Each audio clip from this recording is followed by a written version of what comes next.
ಆತ್ಮೀಯ ವೀಕ್ಷಕರೇ, ನಮ್ಮ ನಕ್ಷತ್ರ ಟಿವಿ ಅರ್ಪಿಸುವ ನಮ್ಮ ಅತಿಥಿ ವಿಶೇಷ ಕಾರ್ಯಕ್ರಮಕ್ಕೆ ತಮ್ಮೆಲ್ಲರಿಗೂ ಸ್ವಾಗತ. ಇಂದಿನ ಸಂಚಿಕೆಯ ನಮ್ಮ ಅತಿಥಿ ಇವರು ಒಬ್ಬ ಹೆಸರಾಂತ ಕನ್ನಡ ವಿಶ್ರಾಂತ ಪ್ರಾಧ್ಯಾಪಕರು. ಇವರು ಕುವೆಂಪು ವಿಶ್ವವಿದ್ಯಾಲಯ, ದಾವಣಗೆರೆ ವಿಶ್ವವಿದ್ಯಾಲಯ ಹಾಗೂ ಎಸ್ಜೆವಿಪಿ ಸ್ವಾಯತ್ತ ಕಾಲೇಜಿನ ಕನ್ನಡ ಪರೀಕ್ಷಾ ಮಂಡಳಿಯ ಅಧ್ಯಕ್ಷರಾಗಿ, ಕಾಲೇಜಿನ ಕನ್ನಡ ಪಠ್ಯಪುಸ್ತಕ ಮಂಡಳಿಯ ಅಧ್ಯಕ್ಷರಾಗಿ, ಹೀಗೆ ಹಲವಾರು ಕನ್ನಡಕ್ಕೆ ಸಂಬಂಧಿತ ಮಂಡಳಿಗಳಲ್ಲಿ ತಮ್ಮ ಅಮೂಲ್ಯ ಸೇವೆಯನ್ನ ಸಲ್ಲಿಸಿದ್ದಾರೆ. ಪ್ರಸ್ತುತ ಇವರು ತಮ್ಮ ವಿಶ್ರಾಂತ ಜೀವನವನ್ನ ನಡೆಸ್ತಾ ಇದ್ದು, ಇತ್ತೀಚೆಗೆ ಹರಿಹರದಲ್ಲಿ ನಡೆದ ದಾವಣಗೆರೆ ಜಿಲ್ಲಾ 13ನೇ ಕನ್ನಡ ಸಾಹಿತ್ಯ ಸಮ್ಮೇಳನದ ಸರ್ವಾಧ್ಯಕ್ಷರಾಗಿದ್ದರು. ಇವರೇ ಚೊಕ್ಕನಗೌಡ ವೀರನಗೌಡ ಪಾಟೀಲ್, ಸಾಮಾನ್ಯರ ಭಾಷೆಯಲ್ಲಿ ಹೇಳುವುದಾದರೆ ಸಿವಿ ಪಾಟೀಲ್. ಇವರು 1952ರ ಜೂನ್ 7ರಂದು ಗದಗ ಜಿಲ್ಲೆ ಶಿರಹಟ್ಟಿ ತಾಲೂಕಿನ ಹೊಳೆಯಿಟಗಿ ಗ್ರಾಮದಲ್ಲಿ ಶ್ರೀ ವೀರನಗೌಡ ಪಾಟೀಲ್ ಮತ್ತು ಶ್ರೀಮತಿ ಪಾರ್ವತಮ್ಮ ಪಾಟೀಲ್ರ 4ನೇ ಸುಪುತ್ರರಾಗಿ ಜನ್ಮ ತಾಳಿದ್ರು. ಇವರು ಸಾಹಿತ್ಯದಲ್ಲಿ ಹಲವಾರು ಪ್ರಯೋಗಗಳನ್ನು ಮಾಡಿದ್ದು, ವಿದ್ಯಾರ್ಥಿಗಳ ಅನುಕೂಲಕ್ಕಾಗಿ 4 ಶಾಸ್ತ್ರೀಯ ಗ್ರಂಥಗಳು, ವರ್ತಮಾನದ ವಿದ್ಯಮಾನಗಳ ಬಗ್ಗೆ 4 ಕವನ ಸಂಕಲನಗಳು, ಹೀಗೆ 32 ಕೃತಿಗಳನ್ನು ರಚಿಸಿದ್ದಾರೆ. ಪ್ರಸ್ತುತ ಶ್ರೀಯುತರು ತಮ್ಮ ವಿಶ್ರಾಂತ ಜೀವನವನ್ನ ತಮ್ಮ ಧರ್ಮಪತ್ನಿ ಶ್ರೀಮತಿ ಆಶಾ ಚೊಕ್ಕನಗೌಡ ಪಾಟೀಲ್, ಸುಪುತ್ರಿ ಅಭಯ ಕಾವ್ಯ, ಸುಪುತ್ರ ಕವಿರಾಜ್ರೊಂದಿಗೆ ಸಂತೃಪ್ತ ಜೀವನವನ್ನ ನಡೆಸ್ತಾ ಇದ್ದಾರೆ.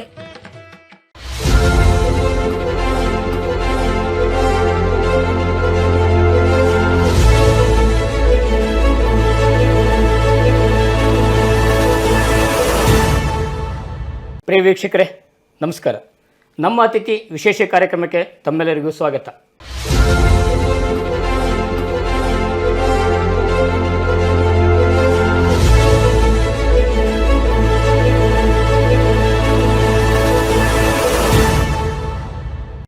ಈ ಸಂಚಿಕೆಯ ನಮ್ಮ ಅತಿಥಿ ಹರಿಹರದ ವಿಶ್ರಾಂತ ಪ್ರಾಧ್ಯಾಪಕರಾದ ಸಾಹಿತಿಗಳಾದಂಥ ಪ್ರೊಫೆಸರ್ ಸಿವಿ ಪಾಟೀಲ್ ಅವರು. ಬನ್ನಿ ಅವರನ್ನು ನಾವು ಸಂದರ್ಶಿಸೋಣ. ನಮಸ್ಕಾರ ಸರ್. ನಮಸ್ಕಾರ. ನಮಸ್ಕಾರ. ನಮ್ಮ ಅತಿಥಿ ಕಾರ್ಯಕ್ರಮಕ್ಕೆ ತಮಗೆ ಆಧಾರದ ಸ್ವಾಗತ. ತಾವು ಹರಿಹರದಲ್ಲಿ ಕಳೆದ 25 ವರ್ಷಗಳಿಗಿಂತ ಹೆಚ್ಚು ಸಾಹಿತಿಗಳಾಗಿ, ಪ್ರಾಧ್ಯಾಪಕರಾಗಿ, ಅದರಲ್ಲೂ ಬಂಡಾಯ ಸಾಹಿತಿಗಳಿಗೆ ಗುರುತಿಸ್ಕೊಂಡಿರಿ. ತಾವು ಹರಿಹರಕ್ಕೆ ಬರುವ ಮುನ್ನ ಅಂದರೆ ತಮ್ಮ ಬಾಲ್ಯ ಜೀವನವನ್ನು ನಮ್ಮ ವೀಕ್ಷಕರಿಗೆ ಪರಿಚಯ ಮಾಡಿಕೊಡಬೇಕಾಗಿ ತಮ್ಮಲ್ಲಿ ವಿನಂತಿ ಮಾಡಿಕೊಡ್ತಿದ್ದೀನಿ ಸರ್. ನಮಸ್ಕಾರ.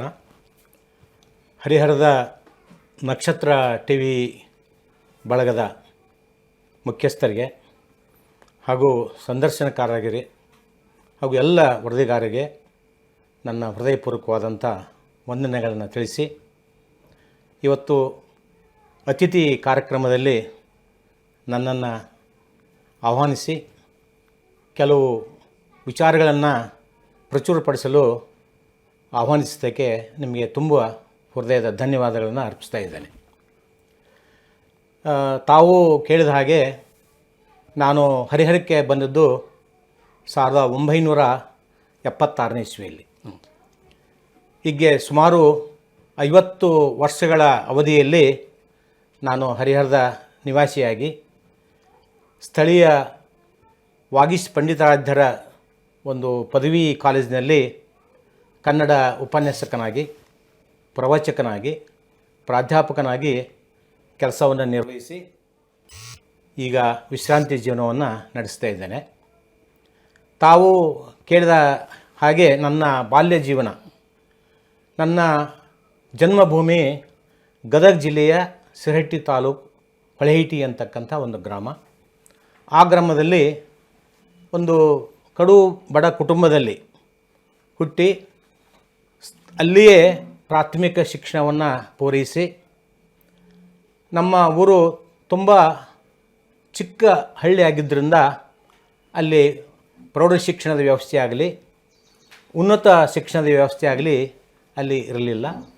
ಹೀಗಾಗಿ ನಾನು ಪ್ರೌಢ ಶಿಕ್ಷಣಕ್ಕಾಗಿ ಶಿರಹಟ್ಟಿ ತಾಲೂಕಿನ ಸಿಗ್ಲಿ ಅಂತಕ್ಕಂಥ ಗ್ರಾಮದಲ್ಲಿ ನಾನು ಪ್ರೌಢಶಿಕ್ಷಣವನ್ನು ಮುಗಿಸಿ, ತದನಂತರ ಉನ್ನತ ಶಿಕ್ಷಣಕ್ಕೆ ಗದಗ GT ಕಾಲೇಜಿನಲ್ಲಿ PUC ಮತ್ತು ಪದವಿ ಶಿಕ್ಷಣವನ್ನು ಪೂರೈಸಿ, ಸ್ನಾತಕೋತ್ತರ ಶಿಕ್ಷಣಕ್ಕಾಗಿ ನಾನು ಕರ್ನಾಟಕ ಧಾರವಾಡದ ಕರ್ನಾಟಕ ವಿಶ್ವವಿದ್ಯಾಲಯದಲ್ಲಿ ನಾನು ಕನ್ನಡವನ್ನು ಮುಖ್ಯ ವಿಷಯವನ್ನಾಗಿ ಮಾಡಿಕೊಂಡು ಅಲ್ಲಿ 2 ವರ್ಷಗಳವರೆಗೆ ಸ್ನಾತಕೋತ್ತರ ಪದವಿಯನ್ನು ಪಡ್ಕೊಂಡು ನಂತರ ನನಗೆ ಒಂದು ವಿಶೇಷವಾದಂಥ ಆಸಕ್ತಿ ಇತ್ತು.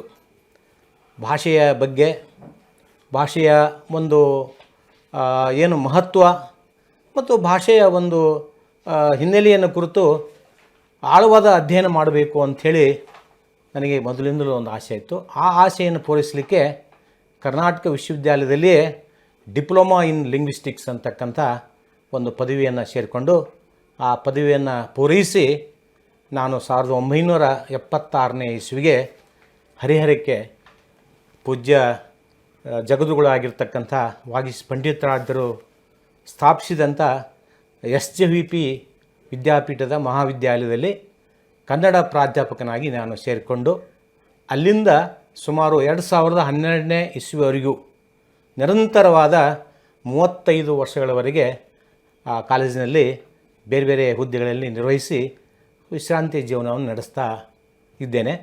ತಮ್ಮ ಬಾಲ್ಯದ ವಿಷಯ ಜೊತೆಗೆ ವಿದ್ಯಾಭ್ಯಾಸದ ಬಗ್ಗೆ ಹೇಳಿದ್ರಿ. ಹಾಗೆ ನಿಮ್ಮನ್ನು ಈ ಒಂದು ದೊಡ್ಡ ಸಾಹಿತ್ಯದ ಕನ್ನಡ ಭುವನೇಶ್ವರಿಗೆ ಸಾಹಿತ್ಯ ಅರ್ಪಣೆ ಮಾಡಲಿಕ್ಕೆ ಕಾರಣೀಕರ್ತದಂಥ ತಮ್ಮ ಹಿರಿಯರ ಪರಿಚಯ ಮಾಡಿಕೊಡಿ ಸರ್. ನಮ್ಮ ತಂದೆ ಶ್ರೀ ವೀರನಗೌಡ ಪಾಟೀಲ್, ನಮ್ಮ ತಾಯಿ ಶ್ರೀಮತಿ ಪಾರ್ವತಮ್ಮ ಪಾಟೀಲ್. ಇವರಿಬ್ಬರ ಒಂದು ಪ್ರೀತಿ ಮತ್ತು ವಿಶ್ವಾಸದ ಒಂದು ಮಗನಾಗಿ ನಾನು 4ನೇ ಸುಪುತ್ರನಾಗಿ ಹುಟ್ಟಿದ್ದು. ಒಟ್ಟು ನಾವು 7 ಜನ ಸಹೋದರರು. ನನ್ನ ಮೇಲೆ 3 ಜನ ಅಣ್ಣಂದಿರು, ನನ್ನ ಕೆಳಗಡೆ 2 ಜನ ತಮ್ಮಂದಿರು, ಒಬ್ಬ ಸಹೋದರಿ. ಹೀಗೆ ತುಂಬು ಕುಟುಂಬದ ಒಂದು ಸಂಸಾರದಲ್ಲಿ ನಾನು ಹುಟ್ಟಿ ಬೆಳೆದಂಥ ಒಂದು ಹಿನ್ನೆಲೆಯಲ್ಲಿ ಒಂದು ರೀತಿ ಅವತ್ತಿನ ಒಂದೇನು ಈ ಜಾಯಿಂಟ್ ಫ್ಯಾಮಿಲಿ ಅಂತಕ್ಕಂಥದ್ದು ಏನೋ ಒಂದು ಆ ಒಂದು ಜಾಯಿಂಟ್ ಫ್ಯಾಮಿಲಿಯಲ್ಲಿ ಆ ಪರಿಸರ, ಆ ಸಂಸ್ಕಾರ, ಆ ಒಂದು ಜವಾಬ್ದಾರಿ, ಆ ಒಂದು ತಿಳುವಳಿಕೆ ಹಿನ್ನೆಲೆಯಲ್ಲಿ ಬೆಳೆದಂಥವು ನಾನು. ನಮ್ಮ ತಂದೆ ಒಂದು ಸಣ್ಣ ಈ ಏನು ಟೀ ಹೋಟೆಲನ್ನು ಇಟ್ಕೊಂಡು ವ್ಯವಹಾರವನ್ನು ಮಾಡ್ತಾಯಿದ್ರು. ಅವರು ಚಿಕ್ಕ ಹೋಟೆಲ್ ಅದು ಆ ಊರಿನಲ್ಲಿ. ಅದರಿಂದ ಬರ್ತಕ್ಕಂಥ ಆದಾಯದ ಹಿನ್ನೆಲೆಯಲ್ಲಿ ನಾವು ಓದೋದೇ ಬಹಳ ತುಂಬ ಕಷ್ಟವಾಗಿತ್ತು. ಆದಾಗ್ಯೂ ಕೂಡ ನಮ್ಮ ಹಿರಿಯ ಅಣ್ಣನವರು ಅವರು ಓದಿ ಚಿಕ್ಕ ಕೆಲಸವನ್ನು ಮಾಡುವ ಮೂಲಕ ನನಗೆ ಒಂದು ಆರ್ಥಿಕವಾದಂಥ ಸಹಾಯವನ್ನು ಮಾಡುವ ಮೂಲಕ ನೀನಾದರೂ ಉನ್ನತವಾದ ಶಿಕ್ಷಣವನ್ನು ಕಲಿ, ನಮ್ಮ ಕುಟುಂಬಕ್ಕೆ ಒಂದು ಒಳ್ಳೆಯ ಹೆಸರನ್ನು ತರುವ ರೀತಿಯಲ್ಲಿ ಕೆಲಸ ನಿರ್ವಹಿಸು ಅಂತಕ್ಕಂಥ ಒಂದು ಅವರ ಪ್ರೇರಣೆ ಮತ್ತು ಆಶೀರ್ವಾದ ಬಹುಶಃ ಇವತ್ತು ನಾನು ಈ ಸಾಧನೆ ಮಾಡಲಿಕ್ಕೆ ಅವರ ಒಂದು ಶ್ರಮ, ಅವರ ಆಶೀರ್ವಾದ ಮತ್ತು ಅವರ ಒಂದು ಕನಸು ಈಡೇರಿದೆ ಅಂತೇಳಿ ನಾನು ಭಾವಿಸ್ಕೊಂಡಿದ್ದೇನೆ. ತುಂಬ ಸಂತೋಷ ಸರ್. ತಾವು ಬಾಲ್ಯದ ಬಗ್ಗೆ ಹೇಳಿದ್ರಿ, ಶಿಕ್ಷಣದ ಬಗ್ಗೆ ಹೇಳಿದ್ರಿ, ಜೊತೆಗೆ ವೃತ್ತಿನೂ ಹೇಳಿದ್ರಿ. ಇದು ಸಾಹಿತ್ಯದ ಕೃಷಿ ಹೇಗೆ ಆರಂಭ ಆಯಿತು? ಹೇಗೆ ಪ್ರೇರಕ ಶಕ್ತಿ ಯಾರು ನಿಮ್ಮ ಸಾಹಿತ್ಯ ಕೃಷಿಗೆ? ಸಾಹಿತ್ಯದ ಬಗ್ಗೆ ನನಗೆ ಆಸಕ್ತಿ ಬರಲಿಕ್ಕೆ ಮೂಲಭೂತ ಕಾರಣ ಅಂತಂದರೆ ಅವತ್ತಿನ ಕಾಲಘಟ್ಟದಲ್ಲಿ ಪ್ರೌಢಶಾಲೆಯಲ್ಲಿಯೇ ಐಚ್ಛಿಕ ವಿಷಯಗಳನ್ನು ಆಯ್ಕೆ ಮಾಡ್ಕೊಳ್ತಕ್ಕಂಥ ಒಂದು ವ್ಯವಸ್ಥೆ ಇತ್ತು. ಆ ವ್ಯವಸ್ಥೆ ಹಿನ್ನೆಲೆಯಲ್ಲಿ ಆ ಹಂತದಲ್ಲಿ ನಾನು ಏನು ಮಾಡಿದೆ ಅಂದರೆ ಕನ್ನಡವನ್ನು ಐಚ್ಛಿಕ ವಿಷಯ ಆಗಿ ಆಯ್ಕೆ ಮಾಡಿಕೊಂಡೆ. ಹೀಗೆ ಕನ್ನಡವನ್ನು ಪ್ರೌಢಶಾಲೆ ಹಂತದಲ್ಲೇ ಐಚ್ಛಿಕ ವಿಷಯನ ಆಯ್ಕೆ ಮಾಡಿಕೊಂಡ ಹಿನ್ನೆಲೆಯಲ್ಲಿ ಒಂದು ಕನ್ನಡ ಸಾಹಿತ್ಯದ ಬಗ್ಗೆ, ಕವಿಗಳ ಬಗ್ಗೆ ಮತ್ತು ಕನ್ನಡದ ಇತರೆ ವಿಚಾರಗಳ ಬಗ್ಗೆ ನನಗೆ ಸ್ವಲ್ಪ ಮಾಹಿತಿ ಆ ಹೊತ್ತಿಗೆ ಪ್ರಾಪ್ತವಾಯಿತು. ನಂತರ ನಾನು ಉನ್ನತ ಶಿಕ್ಷಣಕ್ಕೆ ಗದಗ JT ಕಾಲೇಜಿಗೆ ಹೋದಾಗ ಅಲ್ಲಿಯೂ ಕೂಡ ಈ ಮುಖ್ಯ ವಿಷಯ ಮತ್ತು ಅಮುಖ್ಯ ವಿಷಯ ಅಂತ ಎರಡು ರೀತಿ ಇತ್ತು.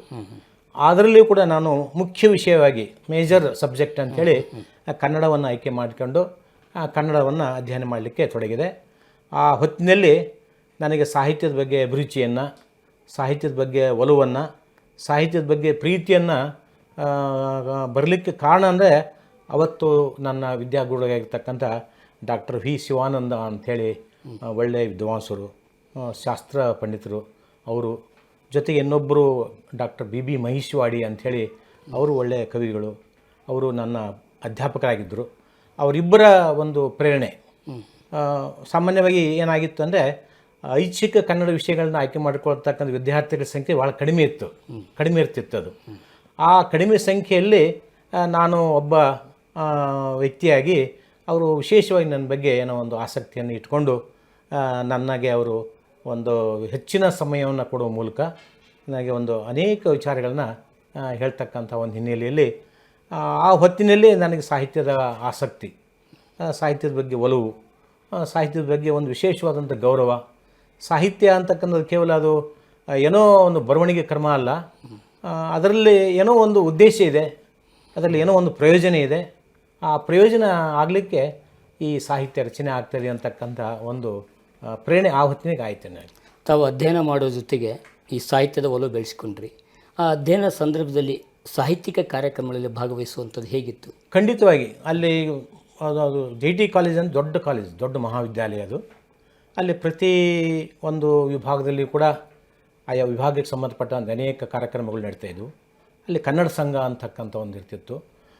ನಮ್ಮ ಅವಧಿಯಲ್ಲಿ ಒಂದು ಚುನಾವಣೆ ಒಂದು ಪ್ರಕ್ರಿಯೆ ನಡೀತಿತ್ತು. ಇಡೀ ಕಾಲೇಜಿಗೆ ಒಬ್ಬ ಅಧ್ಯಕ್ಷ, ಒಬ್ಬ ಕಾರ್ಯದರ್ಶಿ ಅಂತಕ್ಕಂಥ ಕಾರ್ಯಕ್ರಮಗಳು ನಡೀತಾಯಿದ್ವು. ಹೀಗಾಗಿ ಪಠ್ಯಗಳ ಜೊತೆಗೆ ಓದುವ ಜೊತೆಗೆ ಈ ಪಠ್ಯೇತರ ಚಟುವಟಿಕೆಗಳು, ಈ ಕಲ್ಚರಲ್ ಆ್ಯಕ್ಟಿವಿಟೀಸ್ ಅಂತೇಳಿ ಸಾಂಸ್ಕೃತಿಕ ಕಾರ್ಯಕ್ರಮಗಳು ಕೂಡ ಅಲ್ಲಿ ಅನೇಕ ಕಾರ್ಯಕ್ರಮ ನಡೀತಿದ್ವು. ಅಂಥ ಕಾರ್ಯಕ್ರಮಗಳಲ್ಲಿ ನಾನು ಹೆಚ್ಚಾಗಿ ಏನಪ್ಪ ಅಂದರೆ ಈ ಸಾಹಿತ್ಯಿಕ ಕಾರ್ಯಕ್ರಮಗಳಲ್ಲಿ ಮಾತ್ರ ಪಾಲ್ಗೊಳ್ತಾ ಇದ್ದೆ. ಈ ಸಾಹಿತ್ಯದ ಒಂದು ಈ ಪ್ರಬಂಧ ರಚನೆ ಆಗಿರ್ಬೋದು, ಅಥವಾ ಕಾವ್ಯ ವಾಚನ ಆಗಿರ್ಬೋದು, ಅಥವಾ ಕಾವ್ಯ ಸ್ಪರ್ಧೆ ಆಗಿರ್ಬೋದು, ಈ ರೀತಿ ಏನು ಇದವಲ್ಲ ಇಂಥರಲ್ಲಿ ಹೆಚ್ಚು ನಾನು ಭಾಗವಹಿಸ್ತಾ ಇದ್ದೆ. ಹೀಗಾಗಿ ಅದಕ್ಕೆ ನನಗೆ ಮುಖ್ಯವಾದಂಥ ಪ್ರೇರಣೆ ಅಂತ ಆಗಲೇ ನನ್ನ ವಿದ್ಯಾಗುರುಗಳು ಏನಿದಲ್ಲ, ವಿದ್ಯಾಗುರುಗಳು ಅದಕ್ಕೆ ಮುಖ್ಯವಾದ ಪ್ರೇರಣೆಯನ್ನು ಕೊಟ್ಟರು. ಹೀಗಾಗಿ ಅಲ್ಲಿಂದ ಮುಂದೆ ನಾನು ಏನು ಕರ್ನಾಟಕ ವಿಶ್ವವಿದ್ಯಾಲಯಕ್ಕೆ ಸ್ನಾತಕೋತ್ತರ ಪದವಿಯನ್ನು ಪಡಲಿಕ್ಕೆ ಹೋದಾಗ ಅಲ್ಲಿ ಇನ್ನಷ್ಟು ಅದಕ್ಕೆ ಪೂರಕವಾದಂಥ ಒಂದು ವಾತಾವರಣ ನಿರ್ಮಾಣ ಆಗುತ್ತೆ. ಅಲ್ಲಿ ಅವತ್ತಿನ ನನ್ನ ವಿದ್ಯಾಗುರುಗಳಾಗಿರ್ತಕ್ಕಂಥ ಡಾಕ್ಟರ್ R.C. ಹಿರೇಮಠರು, ಡಾಕ್ಟರ್ M.M. ಕಲಬುರ್ಗಿಯವರು, ಡಾಕ್ಟರ್ J.S. ಕುಳ್ಳಿ ಅಂತಕ್ಕಂಥವ್ರು, ಡಾಕ್ಟರ್ ಸೋಮಶೇಖರ್ ಇಮರಾಪುರ ಅಂತವರು, ಇವರೆಲ್ಲರೂ ಆ ಹೊತ್ತಿಗೆ ದೊಡ್ಡ ವಿದ್ವಾಂಸರು, ಉತ್ತಮ ಅಧ್ಯಾಪಕರಾಗಿದ್ದರು. ಅವರ ಒಂದು ಪರಿಸರ, ಅವರ ಒಂದು ಪಾಠ ಪ್ರವಚನ ಅದು ನನ್ನ ಇನ್ನಷ್ಟು ಪ್ರೇರಣೆ ಮತ್ತು ಪ್ರಭಾವ ಆಯಿತು. ಆ ಮೂಲಕವಾಗಿ ಮುಂದೆ ಅದು ನನಗೆ ಈ ಕೃಷಿ ಮಾಡಲಿಕ್ಕೆ ಒಂದು ಗಟ್ಟಿಯಾದಂಥ ನೆಲಗಟ್ಟನ್ನು ಒದಗಿಸ್ತು ಅಂಥೇಳಿ ನಾನು ಭಾವಿಸ್ಕೊಂಡಿದ್ದೆ. ಒಂದು ಮಾತು ಹೇಳ್ತಾರೆ, ಗದಗಲ್ಲಿ ನಿಂತ್ಕೊಂಡು ಎಲ್ಲಿ ಕಲ್ಲೆಸ್ತರು ಪ್ರಿಂಟಿಂಗ್ ಪ್ರೆಸ್ ಹತ್ರ ಬೀಳುತ್ತೆ, ಧಾರವಾಡದಾಗ ನಿಂತ್ಕೊಂಡು ಎಲ್ಲಿ ಕಲ್ಲೆಸ್ತರು ಅದು ಕವಿಗಳ ಮನೆ ಮುಂದೆ ಬೀಳುತ್ತೆ. ನೀವು ಪ್ರಿಂಟಿಂಗ್ ಪ್ರೆಸ್ ಇರುವಂಥ ಜಿಲ್ಲೆಯಲ್ಲಿ ಜನಿಸಿದಂಥವ್ರು, ಪ್ರಸ್ತುತ ಗದಗ ಜಿಲ್ಲೆ. ಅಧ್ಯಯನ ಮಾಡಿದ ಸರಸ್ವತಿ ಭಂಡಾರ ಕರ್ನಾಟಕ ವಿಶ್ವವಿದ್ಯಾಲಯ. ಈ ಕನ್ನಡ ಸಾಹಿತ್ಯನ ನೀವು ಹೈಸ್ಕೂಲಲ್ಲೇ ಪ್ರಾರಂಭ ಮಾಡಿದ್ರಿ, ಪ್ರೌಢಶಾಲೆಯಲ್ಲೇ ಓದಿದ್ರಿ. ಕನ್ನಡ ಸಾಹಿತ್ಯ ಅಂದ ತಕ್ಷಣ ನಾವು ಪೂರ್ವದ ಹಳಗನ್ನಡ ಬರುತ್ತೆ, ಹಳಗನ್ನಡ ಬರುತ್ತೆ, ನಡುಗನ್ನಡ ಬರುತ್ತೆ, ಹೊಸಗನ್ನಡ ಬರುತ್ತೆ. ತಾವು ಗುರುತಿಸ್ಕೊಂಡಿರುವಂಥದ್ದು ಪ್ರಸ್ತುತ ಬಂಡಾಯ ಸಾಹಿತ್ಯ, ನವೋದಯ, ನವ್ಯ, ದಲಿತ, ಬಂಡಾಯ ಸಾಹಿತ್ಯ ಅಂತ ಪ್ರಕಾರಗಳು ಬರ್ತವೆ. ನೀವು ಬಂಡಾಯ ಸಾಹಿತ್ಯವನ್ನು ಯಾಕೆ ಆಯ್ಕೆ ಮಾಡಿಕೊಂಡ್ರಿ? ಆ ಬಂಡಾಯ ಸಾಹಿತ್ಯದ ಒಲವು ಹೇಗಾಯಿತು? ಅಥವಾ ಬಂಡಾಯ ಸಾಹಿತ್ಯದ ಮೂಲಕ ಜನರಿಗೆ ತಿದ್ದಲಿಕ್ಕೆ ಯಾವ ರೀತಿಯ ಸಾಹಿತ್ಯ ನಿಮ್ಮಿಂದ ರಚನೆ ಆಯಿತು? ನೀವು ಗುರುತಿಸಿದ ಹಾಗೆ, ನೀವು ಹೇಳಿದ ಹಾಗೆ ಗದಗ ಅದು ಪ್ರಿಂಟಿಂಗ್ ಮುದ್ರಣಾಲಯಗಳ ಒಂದು ನಗರ ಅದು. ಅದೇ ರೀತಿ ಧಾರವಾಡ ಕವಿಗಳ ನಗರ ಅದು. ಆ ಎರಡೂ ನಗರಗಳಲ್ಲಿ ನಾನು ವಿದ್ಯಾಭ್ಯಾಸವನ್ನು ಮಾಡಿದ ಹಿನ್ನೆಲೆ ಆಗಿರ್ಬೋದು. ಒಟ್ಟಾರೆ ಒಂದು ಆ ಎರಡೂ ನಗರಗಳ ಒಂದು ಸಾಹಿತ್ಯಿಕವಾದಂಥ ವಾತಾವರಣ ನನಗೆ ಪ್ರೇರಣೆ ಆಗಿರ್ಬೋದು.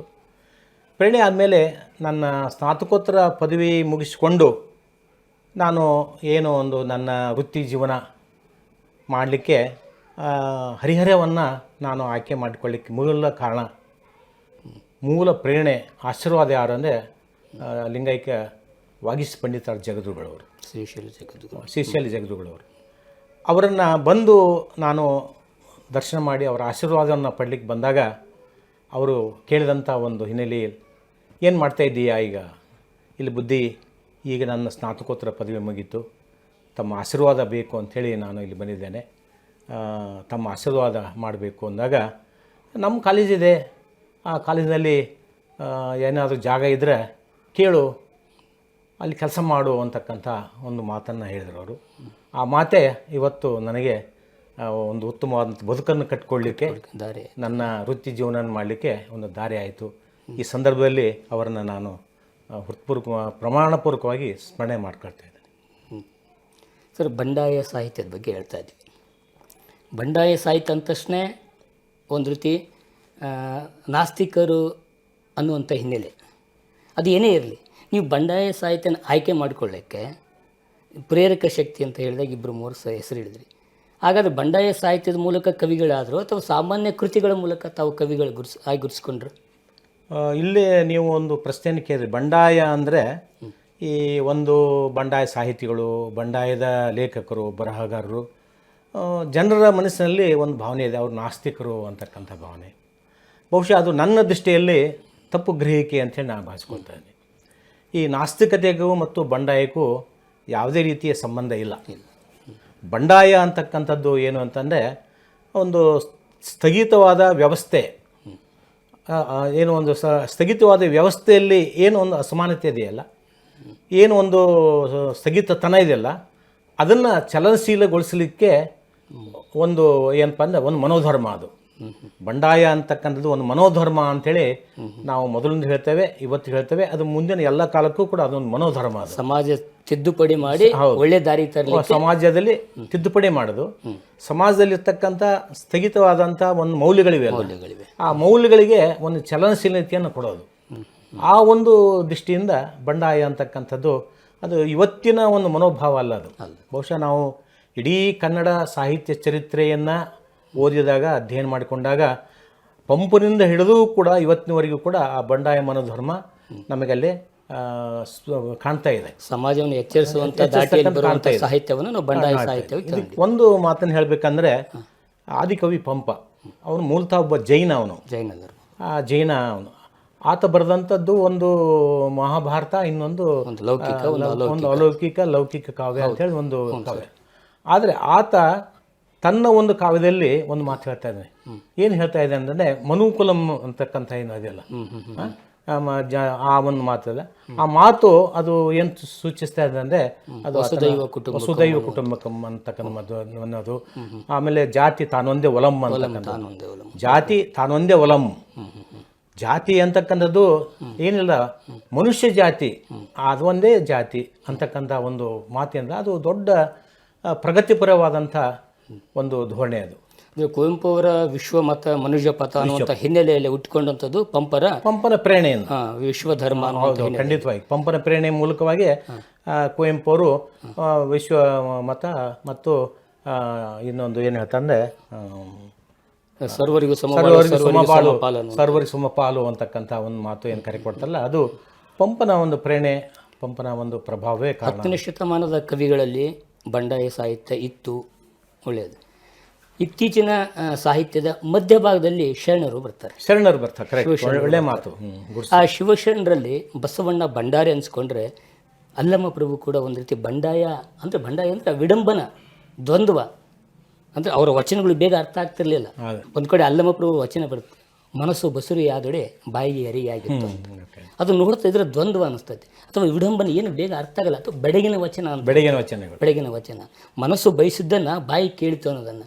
ಬಹುಶಃ ಈ ಹಿನ್ನೆಲೆಯಲ್ಲಿ ಶರಣರು ಕೂಡ ಬಂಡಾಯ ಎದ್ರಲ್ವಾ? ಖಂಡಿತವಾಗಿ.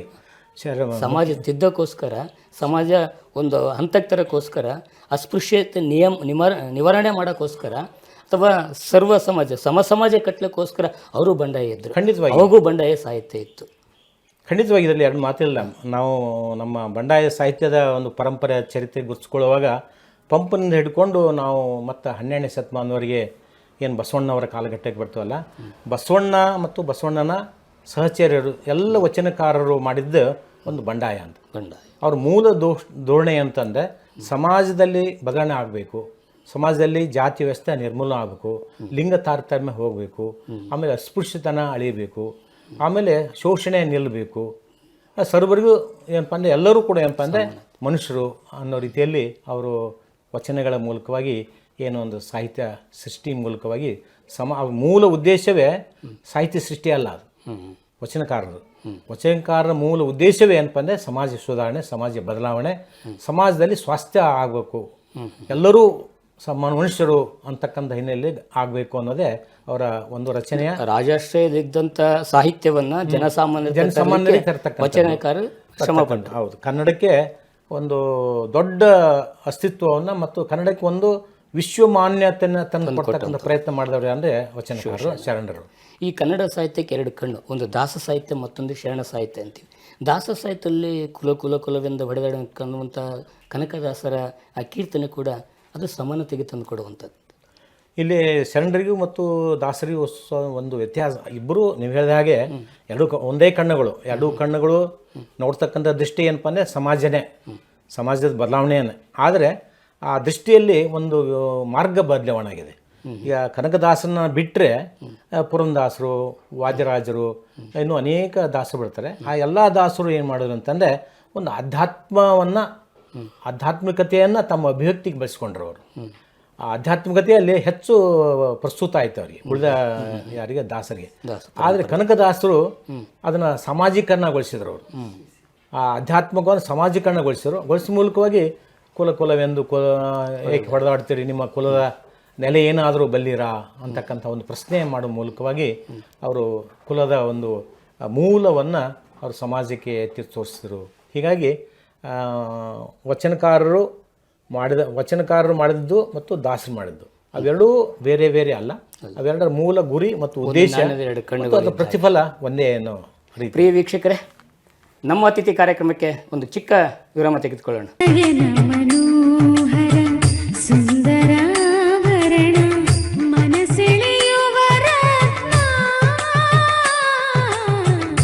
ನವರತ್ನ ಜ್ಯುವೆಲರ್ಸ್, ತೇಲ್ಕರ್ ಬೆಳ್ಳಿ ಬಂಗಾರದ ಅಂಗಡಿ, ಸಾಂಪ್ರದಾಯಿಕ ವಿನ್ಯಾಸದ BIS ಹಾಲ್ಮಾರ್ಕ್ ಆಭರಣಗಳು, ಮುಖ್ಯ ರಸ್ತೆ, ಹರಿಹರ. ಕಳೆದ 40 ವರ್ಷಗಳಿಂದ ಹರಿಹರದಲ್ಲಿ ಜನಪ್ರಿಯತೆಯನ್ನು ಹೊಂದಿ ಉತ್ತಮ ಸೇವೆ ನೀಡುತ್ತಿರುವ ಬೊಂಗಾಳೆ ಸ್ಟೀಲ್ ಟ್ರೇಡರ್ಸ್ ಈಗ ನಾವು ಹರಿಹರದ ಪ್ರಮುಖ ಇಂಡಸ್ಟ್ರಿಯಲ್ ಸಪ್ಲೈಯರ್ ಆಗಿದ್ದೇವೆ. ಇಂದೇ ಭೇಟಿ ಕೊಡಿ. ನಿಮ್ಮ ನಿರಂತರ ವಿಶ್ವಾಸವೇ ನಮ್ಮ ಗುರಿ. Bongale steel traders, head post office ಹತ್ತಿರ, ಬೊಂಗಾಳೆ ಬಿಲ್ಡಿಂಗ್, ಹರಿಹರ.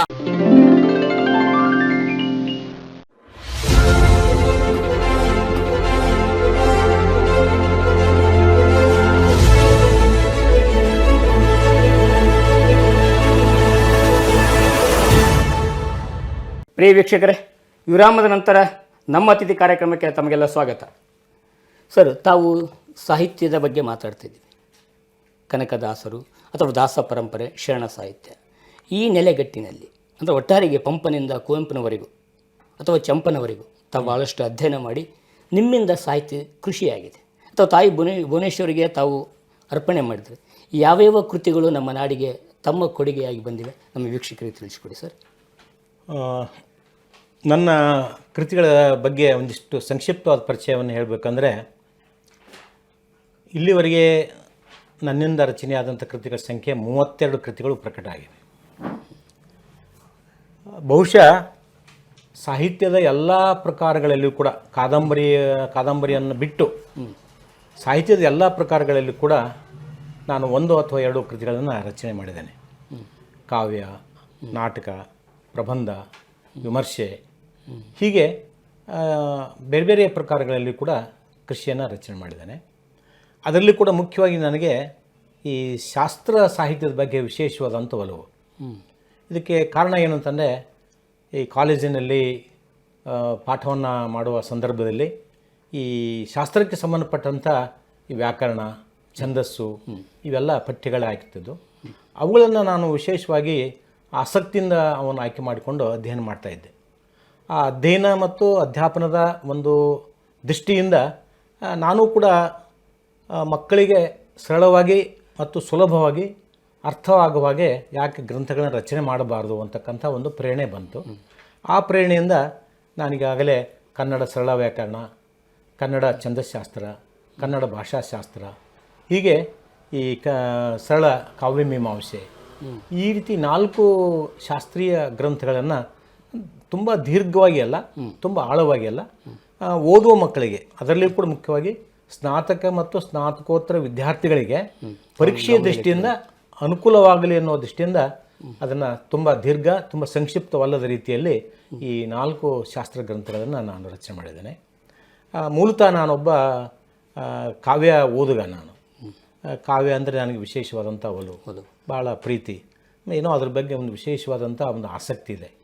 ಹೀಗಾಗಿ ಆವಾಗ ಇವಾಗ ಸಂದರ್ಭಕ್ಕೆ ಅನುಗುಣವಾಗಿ ಅಥವಾ ಪ್ರೇರಣೆಗೆ ಅನುಗುಣವಾಗಿ ಈಗಾಗಲೇ 4 ಕವನ ಸಂಕಲನಗಳನ್ನು ನಾನು ಪ್ರಕಟ ಮಾಡಿದ್ದೇನೆ. ನನ್ನ ಮೊದಲನೇ ಕವನ ಸಂಕಲನ ಶಬ್ದ ನಿಶಬ್ದ ಅಂಥೇಳಿ, ಶಬ್ದ ನಿಶಬ್ದ ಅಂದರೆ ನನ್ನ ಮೊದಲನೇ ಕವನ ಸಂಕಲನ. ಆ ಸಂಕಲನಕ್ಕೆ ಚಂಪಾ ಅವರು ಮುನ್ನುಡಿ ಬರೆದು ಆ ಸಂಕಲನವನ್ನು ಅವರು ಹರಿಹರಕ್ಕೆ ಬಂದು ಇಲ್ಲೇ ಅದನ್ನು ಬಿಡುಗಡೆ ಮಾಡಿ ಹೋದಂಥ ಒಂದು ನೆನಪು ಇವತ್ತಿಗೆ ಕೂಡ ಇದೆ. ನಂತರ ನನ್ನ 2ನೇ ಕವನ ಸಂಕಲನ ಧ್ವನಿ ಪ್ರತಿಧ್ವನಿ ಅಂಥೇಳಿ, ಆಮೇಲೆ 3ನೇ ಕವನ ಸಂಕಲನ ಅಂತಕ್ಕಂಥದ್ದು ಕಮ್ಮಟದ ಕವಿತೆಗಳು ಅಂಥೇಳಿ.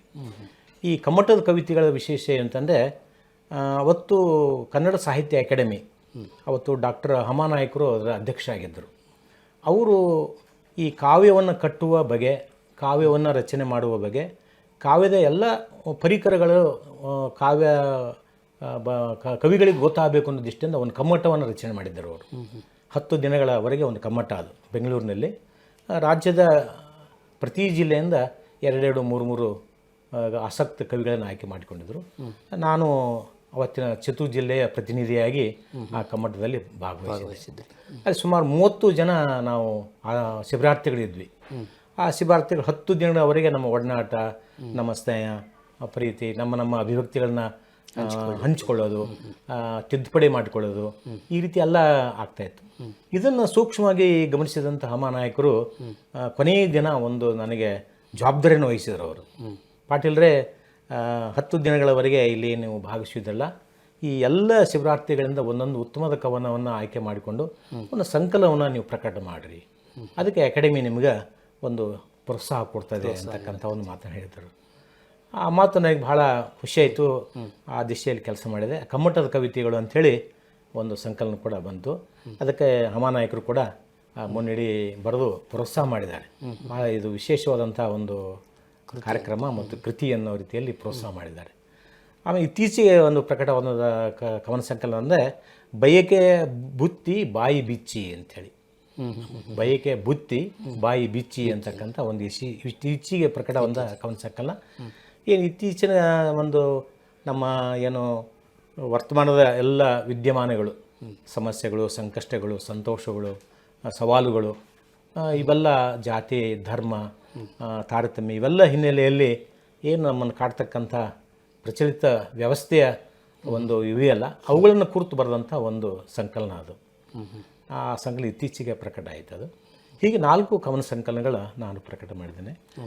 ಜೊತೆಗೆ ಒಂದು 2 ವಿಮರ್ಶಾ ಸಂಕಲನ, 2 ಪ್ರಬಂಧ ಸಂಕಲನ. ಇದು ಇನ್ನೊಂದು ವಿಶೇಷವಾದ ಮಾತನ್ನು ಹೇಳಬೇಕಂತಂದರೆ, ಇಲ್ಲಿ ನಾನು ಅಧ್ಯಾಪಕನಾಗಿ ಇದ್ದ ಹೊತ್ತಿನಲ್ಲಿ ಒಂದು ಸಾಮಾಜಿಕ ಚಳುವಳಿಯಲ್ಲಿ ಭಾಗವಹಿಸ್ತಕ್ಕಂಥದ್ದು ನನಗೇನೋ ಒಂದು ವಿಶೇಷವಾದ ಆಸಕ್ತಿ ಇತ್ತದು. ಆ ಆಸಕ್ತಿ ಮೂಲಕವಾಗಿ ಇಲ್ಲಿ ನಮ್ಮ ಜಿಲ್ಲೆಯಲ್ಲಿ ನಡೆದಂಥ ಬಂಡಾಯ ಸಾಹಿತ್ಯದ ಚಳುವಳಿ ಆಗಿರ್ಬೋದು, ಅಥವಾ ಈ ವಿಜ್ಞಾನದ ಚಳುವಳಿ ಆಗಿರ್ಬೋದು, ಹೊತ್ತಿನಲ್ಲಿ ಅಂತಕ್ಕಂದ್ರೆ ಸಾಕ್ಷರತಾ ಆಂದೋಲನ ಇಲ್ಲಿ ಪ್ರಾರಂಭ ಆಯಿತು. ಇಡೀ ರಾಷ್ಟ್ರದಲ್ಲಾಯಿತು, ಅದು ನಮ್ಮ ಜಿಲ್ಲೆಯಲ್ಲಿ ಕೂಡ ಆಯಿತು. ಆ ಸಾಕ್ಷರತಾ ಆಂದೋಲನದಲ್ಲಿ ಏನು ನಮ್ಮ ಜಿಲ್ಲೆಯಲ್ಲಿ ಒಂದು ಸಮಿತಿ ರಚನೆ ಆಯಿತು. ಆ ಸಮಿತಿಗೆ ನಾನು ಕಾರ್ಯದರ್ಶಿಯಾಗಿ ನೇಮಕ ಆದೆ. ಆ ಮೂಲಕವಾಗಿ ಆ ಕಲಿಕೆಯ ಒಂದು ವಾತಾವರಣ ನಿರ್ಮಾಣ ಮಾಡಬೇಕಲ್ಲ, ಆ ನಿರ್ಮಾಣ ಮಾಡಬೇಕು ಅಂದಾಗ ಅದಕ್ಕೆ ಸರಿಯಾದಂಥ ಒಂದು ಮಾಧ್ಯಮ ಯಾವುದಂದ್ರೆ ಬೀದಿ ನಾಟಕಗಳು. ಆ ಬೀದಿ ನಾಟಕಗಳನ್ನು ಮಾಡುವ ಮೂಲಕ, ರಚನೆ ಮಾಡುವ ಮೂಲಕ ತಾವೇ ರಚನೆ ಮಾಡಿ, ಹೌದು, ರಚನೆ ಮಾಡಿ ಆಮೇಲೆ ಅದನ್ನು ಅಭಿನಯ ಮೂಲಕವಾಗಿ ಇಡೀ ಜಿಲ್ಲೆಯಲ್ಲಿ ಆ ನಾಟಕಗಳನ್ನು ನಾವು ಪ್ರದರ್ಶನ ಮಾಡಿದ್ವಿ. ಅಂಥ ನಾಟಕಗಳ ಒಂದು ಕೃತಿ ದಾರಿ ಕಾಯಬೇಕು ಅಂಥೇಳಿ, ದಾರಿ ಕಾಯಬೇಕು ಅಂತ ಒಂದು ಕೃತಿ. ಅದು 4-6 ಬೀದಿ ನಾಟಕಗಳಿವೆ ಅಲ್ಲಿ ಒಳಗೊಂಡಿದೆ. ಸಾಕ್ಷರತೆ ಮಹತ್ವ ಏನು, ಈಗ ಆವಾಗ ಈ ಚೀಟಿ ಇದು ಬರ್ತೈತಿ ಅಂತಂದರೆ ಈ ಪಡಿತರ ಚೀಟಿ, ಆ ಪಡಿತರ ಚೀಟಿ ತೊಗೊಳ್ತಕ್ಕಂಥ ಅದರ ಮಹತ್ವ ಏನು, ಈ ರೀತಿಯಾಗಿ ಏನು ನಮ್ಮ ಸಮಾಜಕ್ಕೆ ಉತ್ತಮ ಸಂದೇಶಗಳನ್ನು ಕೊಡುವ ಹಿನ್ನೆಲೆಯಲ್ಲಿ ನಾಟಕಗಳ ಸಾಹಿತ್ಯ ಅಂದರೆ ಒಂದು ಬೀದಿ ನಾಟಕ ಮೂಲಕವಾಗಿ ಸಾಮಾನ್ಯ ಜನರಿಗೆ ಮೂಲಕವಾಗಿ ಅವರಿಗೆ ಒಂದು ಅರಿವನ್ನು, ಒಂದು ಪ್ರಜ್ಞೆಯನ್ನು ತರ್ತಕ್ಕಂಥದ್ದು ಒಂದು ಮಾಧ್ಯಮ ಯಾವುದಂದ್ರೆ ಬೀದಿ ನಾಟಕಗಳು. ಹೀಗಾಗಿ ಆ ನಾಟಕಗಳು ಒಂದು ಕೃತಿ ಪ್ರಕಟವಾಗಿದೆ. ಇಷ್ಟು ಇತರ ಇವುಗಳ ಜೊತೆ ಇನ್ನೂ ಬೇರೆ ಬೇರೆ ತಾವು ಪ್ರಕಟವಾಗಿದೆ. ಪದವಿಯಲ್ಲಿ ಉಪನ್ಯಾಸಕರು, ತಾವು ಚಿತ್ರದುರ್ಗ ಜಿಲ್ಲೆಯವರು ಆರಂಭದಲ್ಲಿ, ಈಗ ದಾವಣಗೆರೆ ಜಿಲ್ಲೆ, ಮೈಸೂರು ವಿಶ್ವವಿದ್ಯಾಲಯ ಮತ್ತು ದಾವಣಗೆರೆ ವಿಶ್ವವಿದ್ಯಾಲಯ ಅಡಿಯಲ್ಲಿ ತಾವು ಪದವಿ ಉಪನ್ಯಾಸಕರ ಪ್ರಾಧ್ಯಾಪಕರಾಗಿ ಸೇವೆ ಸಲ್ಲಿಸಿದ್ರಿ. ಆ ಸಂದರ್ಭದಲ್ಲಿ ಪದವಿಗೆ ಇದ್ದಂಥ ಪಠ್ಯಕ್ರಮಗಳು ಪಠ್ಯಪುಸ್ತಕ ಅದರಲ್ಲಿ ತಮ್ಮ ಸೇವೆ ಏನಾದರೂ ಇದೆಯಾ? ಖಂಡಿತವಾಗಿ. ಈಗ ನಾನು ಸೇವೆಯನ್ನು ಪ್ರಾರಂಭ ಮಾಡಿದ್ದು ಮೈಸೂರು ಯೂನಿವರ್ಸಿಟಿಯಿಂದ. ಮೈಸೂರು ಯೂನಿವರ್ಸಿಟಿಯಲ್ಲಿ ಸುಮಾರು ಒಂದು 15 ವರ್ಷ ಅಲ್ಲಿ ಸೇವೆಯನ್ನು ನಿರ್ವಹಿಸಿ ತದನಂತರ ಕುವೆಂಪು ವಿಶ್ವವಿದ್ಯಾಲಯ ಆಯಿತು. ಕುವೆಂಪು ವಿಶ್ವವಿದ್ಯಾಲಯಕ್ಕೆ ನಮ್ಮ ಕಾಲೇಜು ವರ್ಗಾವಣೆ ಆಯಿತು. ಅಲ್ಲಿ ಕೆಲಸ ಮಾಡ್ತಿರುವಾಗ ಇತ್ತೀಚಿನ ದಿನಗಳಲ್ಲಿ ಮತ್ತೆ ದಾವಣಗೆರೆ ವಿಶ್ವವಿದ್ಯಾಲಯದ ಮೇಲೆ ನಮ್ಮ ಕಾಲೇಜು ಅಲ್ಲಿ ವರ್ಗಾವಣೆ ಆಯಿತು. ಹೀಗೆ 3 ವಿಶ್ವವಿದ್ಯಾಲಯಗಳಲ್ಲಿ ನಾನು ಸೇವೆಯನ್ನು ಸಲ್ಲಿಸ್ತಕ್ಕಂಥ ಒಂದು ಅವಕಾಶ ಇದೆ. ಈ ಸಂದರ್ಭದಲ್ಲಿ ಮೈಸೂರು ವಿಶ್ವವಿದ್ಯಾಲಯದಲ್ಲಿ ಇದ್ದಾಗ ನಾನು ಅವಾಗ ತುಂಬ ಇನ್ನು ಅನನುಭವಿ, ಅದೇ ಹೊತ್ತಿಗೆ ಯುವ ತರುಣ ಪ್ರಾಧ್ಯಾಪಕ, ಇನ್ನೂ ಕಲಿಯ ಒಂದು ವಯಸ್ಸು, ಹಿನ್ನೆಲೆಯಲ್ಲಿ ಆ ಹೊತ್ತಿನಲ್ಲಿ ಯಾವ ರಚನೆಗಳು ನಾನು ಮಾಡಿರಲಿಲ್ಲ. ಯಾವಾಗ ಈ ಕುವೆಂಪು ವಿಶ್ವವಿದ್ಯಾಲಯ ಆಯಿತು, ಕುವೆಂಪು ವಿಶ್ವವಿದ್ಯಾಲಯದ ಮೇಲೆ ನನಗೆ ಒಂದು ಅನುಭವನೂ ಜಾಸ್ತಿ ಆಯಿತು, ಆಸಕ್ತಿನೂ ಜಾಸ್ತಿ ಆಯಿತು, ಅಧ್ಯಯನದ ಒಂದು ವ್ಯಾಪ್ತಿನೂ ಜಾಸ್ತಿ ಆಯಿತು. ಹೀಗಾಗಿ ಅಲ್ಲಿ ಕೃತಿಗಳನ್ನು ಅಲ್ಲಿ ರಚನೆ ಮಾಡಿಕೊಂಡಾಗ ಅಲ್ಲಿ ನಾನು ಆ ಹೊತ್ತಿನಲ್ಲಿ ಮಾಡಿದಂಥ ಒಂದು ಕೃತಿ ಬಂಡಾಯ ಕಥೆಗಳು ಅಂಥೇಳಿ. ಬಂಡಾಯ ಕಥೆಗಳು ಅಂಥೇಳಿ ಒಂದು ಬಂಡಾಯದ ಚಳವಳಿ ತುಂಬ ಪ್ರಖರವಾಗಿತ್ತು ಆ ಹೊತ್ತಿಲ್ಲೇ. ಆ ಒಂದು ಪ್ರಖರತೆಯನ್ನು ಆಧರಿಸಿ ಏನು ನಾಡಿನ ಬೇರೆ ಬೇರೆ ಭಾಗಗಳಲ್ಲಿ ಬಂಡಾಯದ ಮನೋಧರ್ಮವನ್ನು ಇಟ್ಕೊಂಡು ಕಥೆಗಳನ್ನು ಬರಿತಾ ಇದ್ದಿಲ್ಲ, ಆ ಎಲ್ಲ ಕಥೆಗಾರರ ಕಥೆಗಳನ್ನು ಆಯ್ಕೆ ಮಾಡಿಕೊಂಡು ಒಂದು ಸಂಕಲನವನ್ನು ನಾವು ಪ್ರಕಟ ಮಾಡಿದ್ವಿ. ನಾನು ಮತ್ತು ನನ್ನ ಜೊತೆಗೆ ಇನ್ನೊಬ್ಬರು ಡಾಕ್ಟರ್ ಆರ್ ಕೆ ಮಣಿಪಾಲ ಅಂಥೇಳಿ ಇಬ್ಬರೂ ಸೇರಿಕೊಂಡು ಆ ಒಂದು ಸಂಕಲನವನ್ನು ನಾವು ಪ್ರಕಟ ಮಾಡಿದ್ವಿ.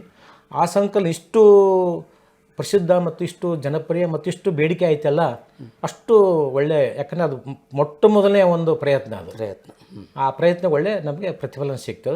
ಹೀಗಾಗಿ ಆ ಸಂಕಲನವನ್ನು ಮೈಸೂರು ವಿಶ್ವವಿದ್ಯಾಲಯ ಮತ್ತು ಕುವೆಂಪು ವಿಶ್ವವಿದ್ಯಾಲಯ ಮತ್ತು ದಾವಣಗೆರೆ ವಿಶ್ವವಿದ್ಯಾಲಯ 3 ವಿಶ್ವವಿದ್ಯಾಲಯಗಳು ಕೂಡ ಪಠ್ಯಪುಸ್ತಕವನ್ನಾಗಿ ರೆಫರೆನ್ಸ್ ಬುಕ್ ಅಂತೇಳಿ ಓದೋ ವಿದ್ಯಾರ್ಥಿಗಳನ್ನ ಆಯ್ಕೆ ಮಾಡಿಕೊಂಡಿವೆ. ಇದಾದ ನಂತರ ಕುವೆಂಪು ವಿಶ್ವವಿದ್ಯಾಲಯದವರು ಅವರು ಏನು ಮಾಡಿದ್ರೆ ಪದವಿ ತರಗತಿ ವಿದ್ಯಾರ್ಥಿಗಳಿಗೆ ಪಠ್ಯಪುಸ್ತಕಗಳನ್ನು ರಚನೆ ಮಾಡಬೇಕು. ನಾನು ಪಠ್ಯಪುಸ್ತಕ ರಚನಾ ಒಂದು ಸಂಘ ಇದೆ, ಆ ಸಂಘಕ್ಕೆ ನಾನು ಅಧ್ಯಕ್ಷನಾಗಿ ಕೂಡ ಸೇವೆ ಮಾಡಿದ್ದೇನೆ. ಆ ಸಂದರ್ಭದಲ್ಲಿ ಕುವೆಂಪು ವಿಶ್ವವಿದ್ಯಾಲಯ ವ್ಯಾಪ್ತಿಯೊಳಗೆ ಇರ್ತಕ್ಕಂಥ ವಿದ್ಯಾರ್ಥಿಗಳಿಗೆ ಒಂದು ಆಧುನಿಕ ಕಥಾ ಸಂಕಲನ ಅಂಥೇಳಿ ಅದನ್ನು ಸಂಗ್ರಹ ಮಾಡಿ ಅದು ಕೂಡ ಪಠ್ಯಪುಸ್ತಕ ಆಗಿದೆ, ಸಂಪಾದನೆ ಕೃತಿಯಾಗಿ.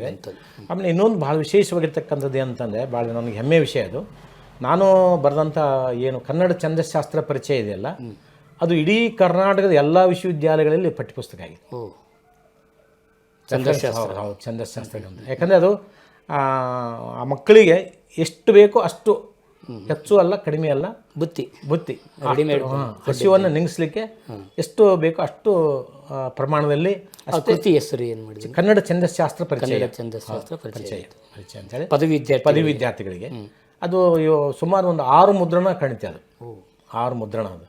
ಹೀಗಾಗಿ ಅದರ ಬಗ್ಗೆ ಒಂದು ವಿಶೇಷವಾಗಿರ್ತಕ್ಕಂಥ ಒಂದು ಒಲವಿದೆ ಆ ವೃತ್ತಿ ಬಗ್ಗೆ. ಹೀಗೆ ಕನ್ನಡ ಛಂದಶಾಸ್ತ್ರ ಪರಿಚಯ ಆಗಿರ್ಬೋದು, ಬಂಡಾಯ ಕಥೆಗಳಾಗಿರ್ಬೋದು, ಕನ್ನಡ ಕಥಾ ಆಧುನಿಕ ಕನ್ನಡ ಕಥಾ ಆಗಿರ್ಬೋದು, ಇವೆಲ್ಲವೂ ಕೂಡ.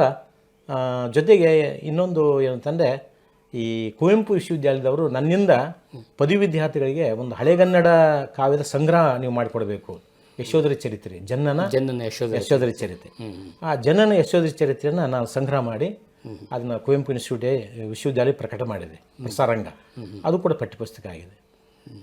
ಹೀಗೆ ಅನೇಕ ವಿಶ್ವವಿದ್ಯಾಲಯಗಳಲ್ಲಿ ಪಠ್ಯಪುಸ್ತಕಗಳನ್ನು ಆಯ್ಕೆ ಮಾಡಿಕೊಂಡಂಥ ಒಂದು ಏನು ಆ ಸಮಿತಿ ಇದೆಯಲ್ಲ, ಆ ಸಮಿತಿಯನ್ನು ಈ ಸಂದರ್ಭದಲ್ಲಿ ನಾನು ಗೌರವಿಸುತ್ತೇನೆ, ಅವ್ರು ಸ್ಮರಿಸ್ತೇನೆ. ಕೇಳಿದಲ್ಲ ವೀಕ್ಷಕರೇ, ನಮ್ಮ ಅತಿಥಿ ವಿಶೇಷ ಕಾರ್ಯಕ್ರಮದ ಪ್ರೊಫೆಸರ್ ಸಿ ವಿ ಪಾಟೀಲ್ ಅವರ ಸಾಹಿತ್ಯದ ಕೃಷಿ ತಿಳ್ಕೊಂಡಿವಿ. ಈಗ ಒಂದು ವಿರಾಮ ತೆಗೆದುಕೊಳ್ಳೋಣ.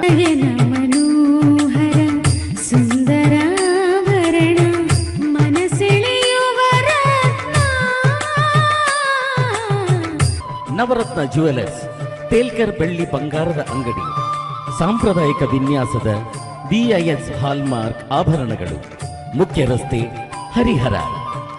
ಕಳೆದ 40 ವರ್ಷಗಳಿಂದ ಹರಿಹರದಲ್ಲಿ ಜನಪ್ರಿಯತೆಯನ್ನು ಹೊಂದಿ ಉತ್ತಮ ಸೇವೆ ನೀಡುತ್ತಿರುವ ಬೊಂಗಾಳಿ ಸ್ಟೀಲ್ ಟ್ರೇಡರ್ಸ್ ಈಗ ನಾವು ಹರಿಹರದ ಪ್ರಮುಖ ಇಂಡಸ್ಟ್ರಿಯಲ್ ಸಪ್ಲೈಯರ್ ಆಗಿದ್ದೇವೆ. ಇಂದೇ ಭೇಟಿ ಕೊಡಿ. ನಿಮ್ಮ ನಿರಂತರ ವಿಶ್ವಾಸವೇ ನಮ್ಮ ಗುರಿ. Bongali steel traders, head post office ಹತ್ತಿರ, ಬೊಂಗಾಳೆ ಬಿಲ್ಡಿಂಗ್, ಹರಿಹರ.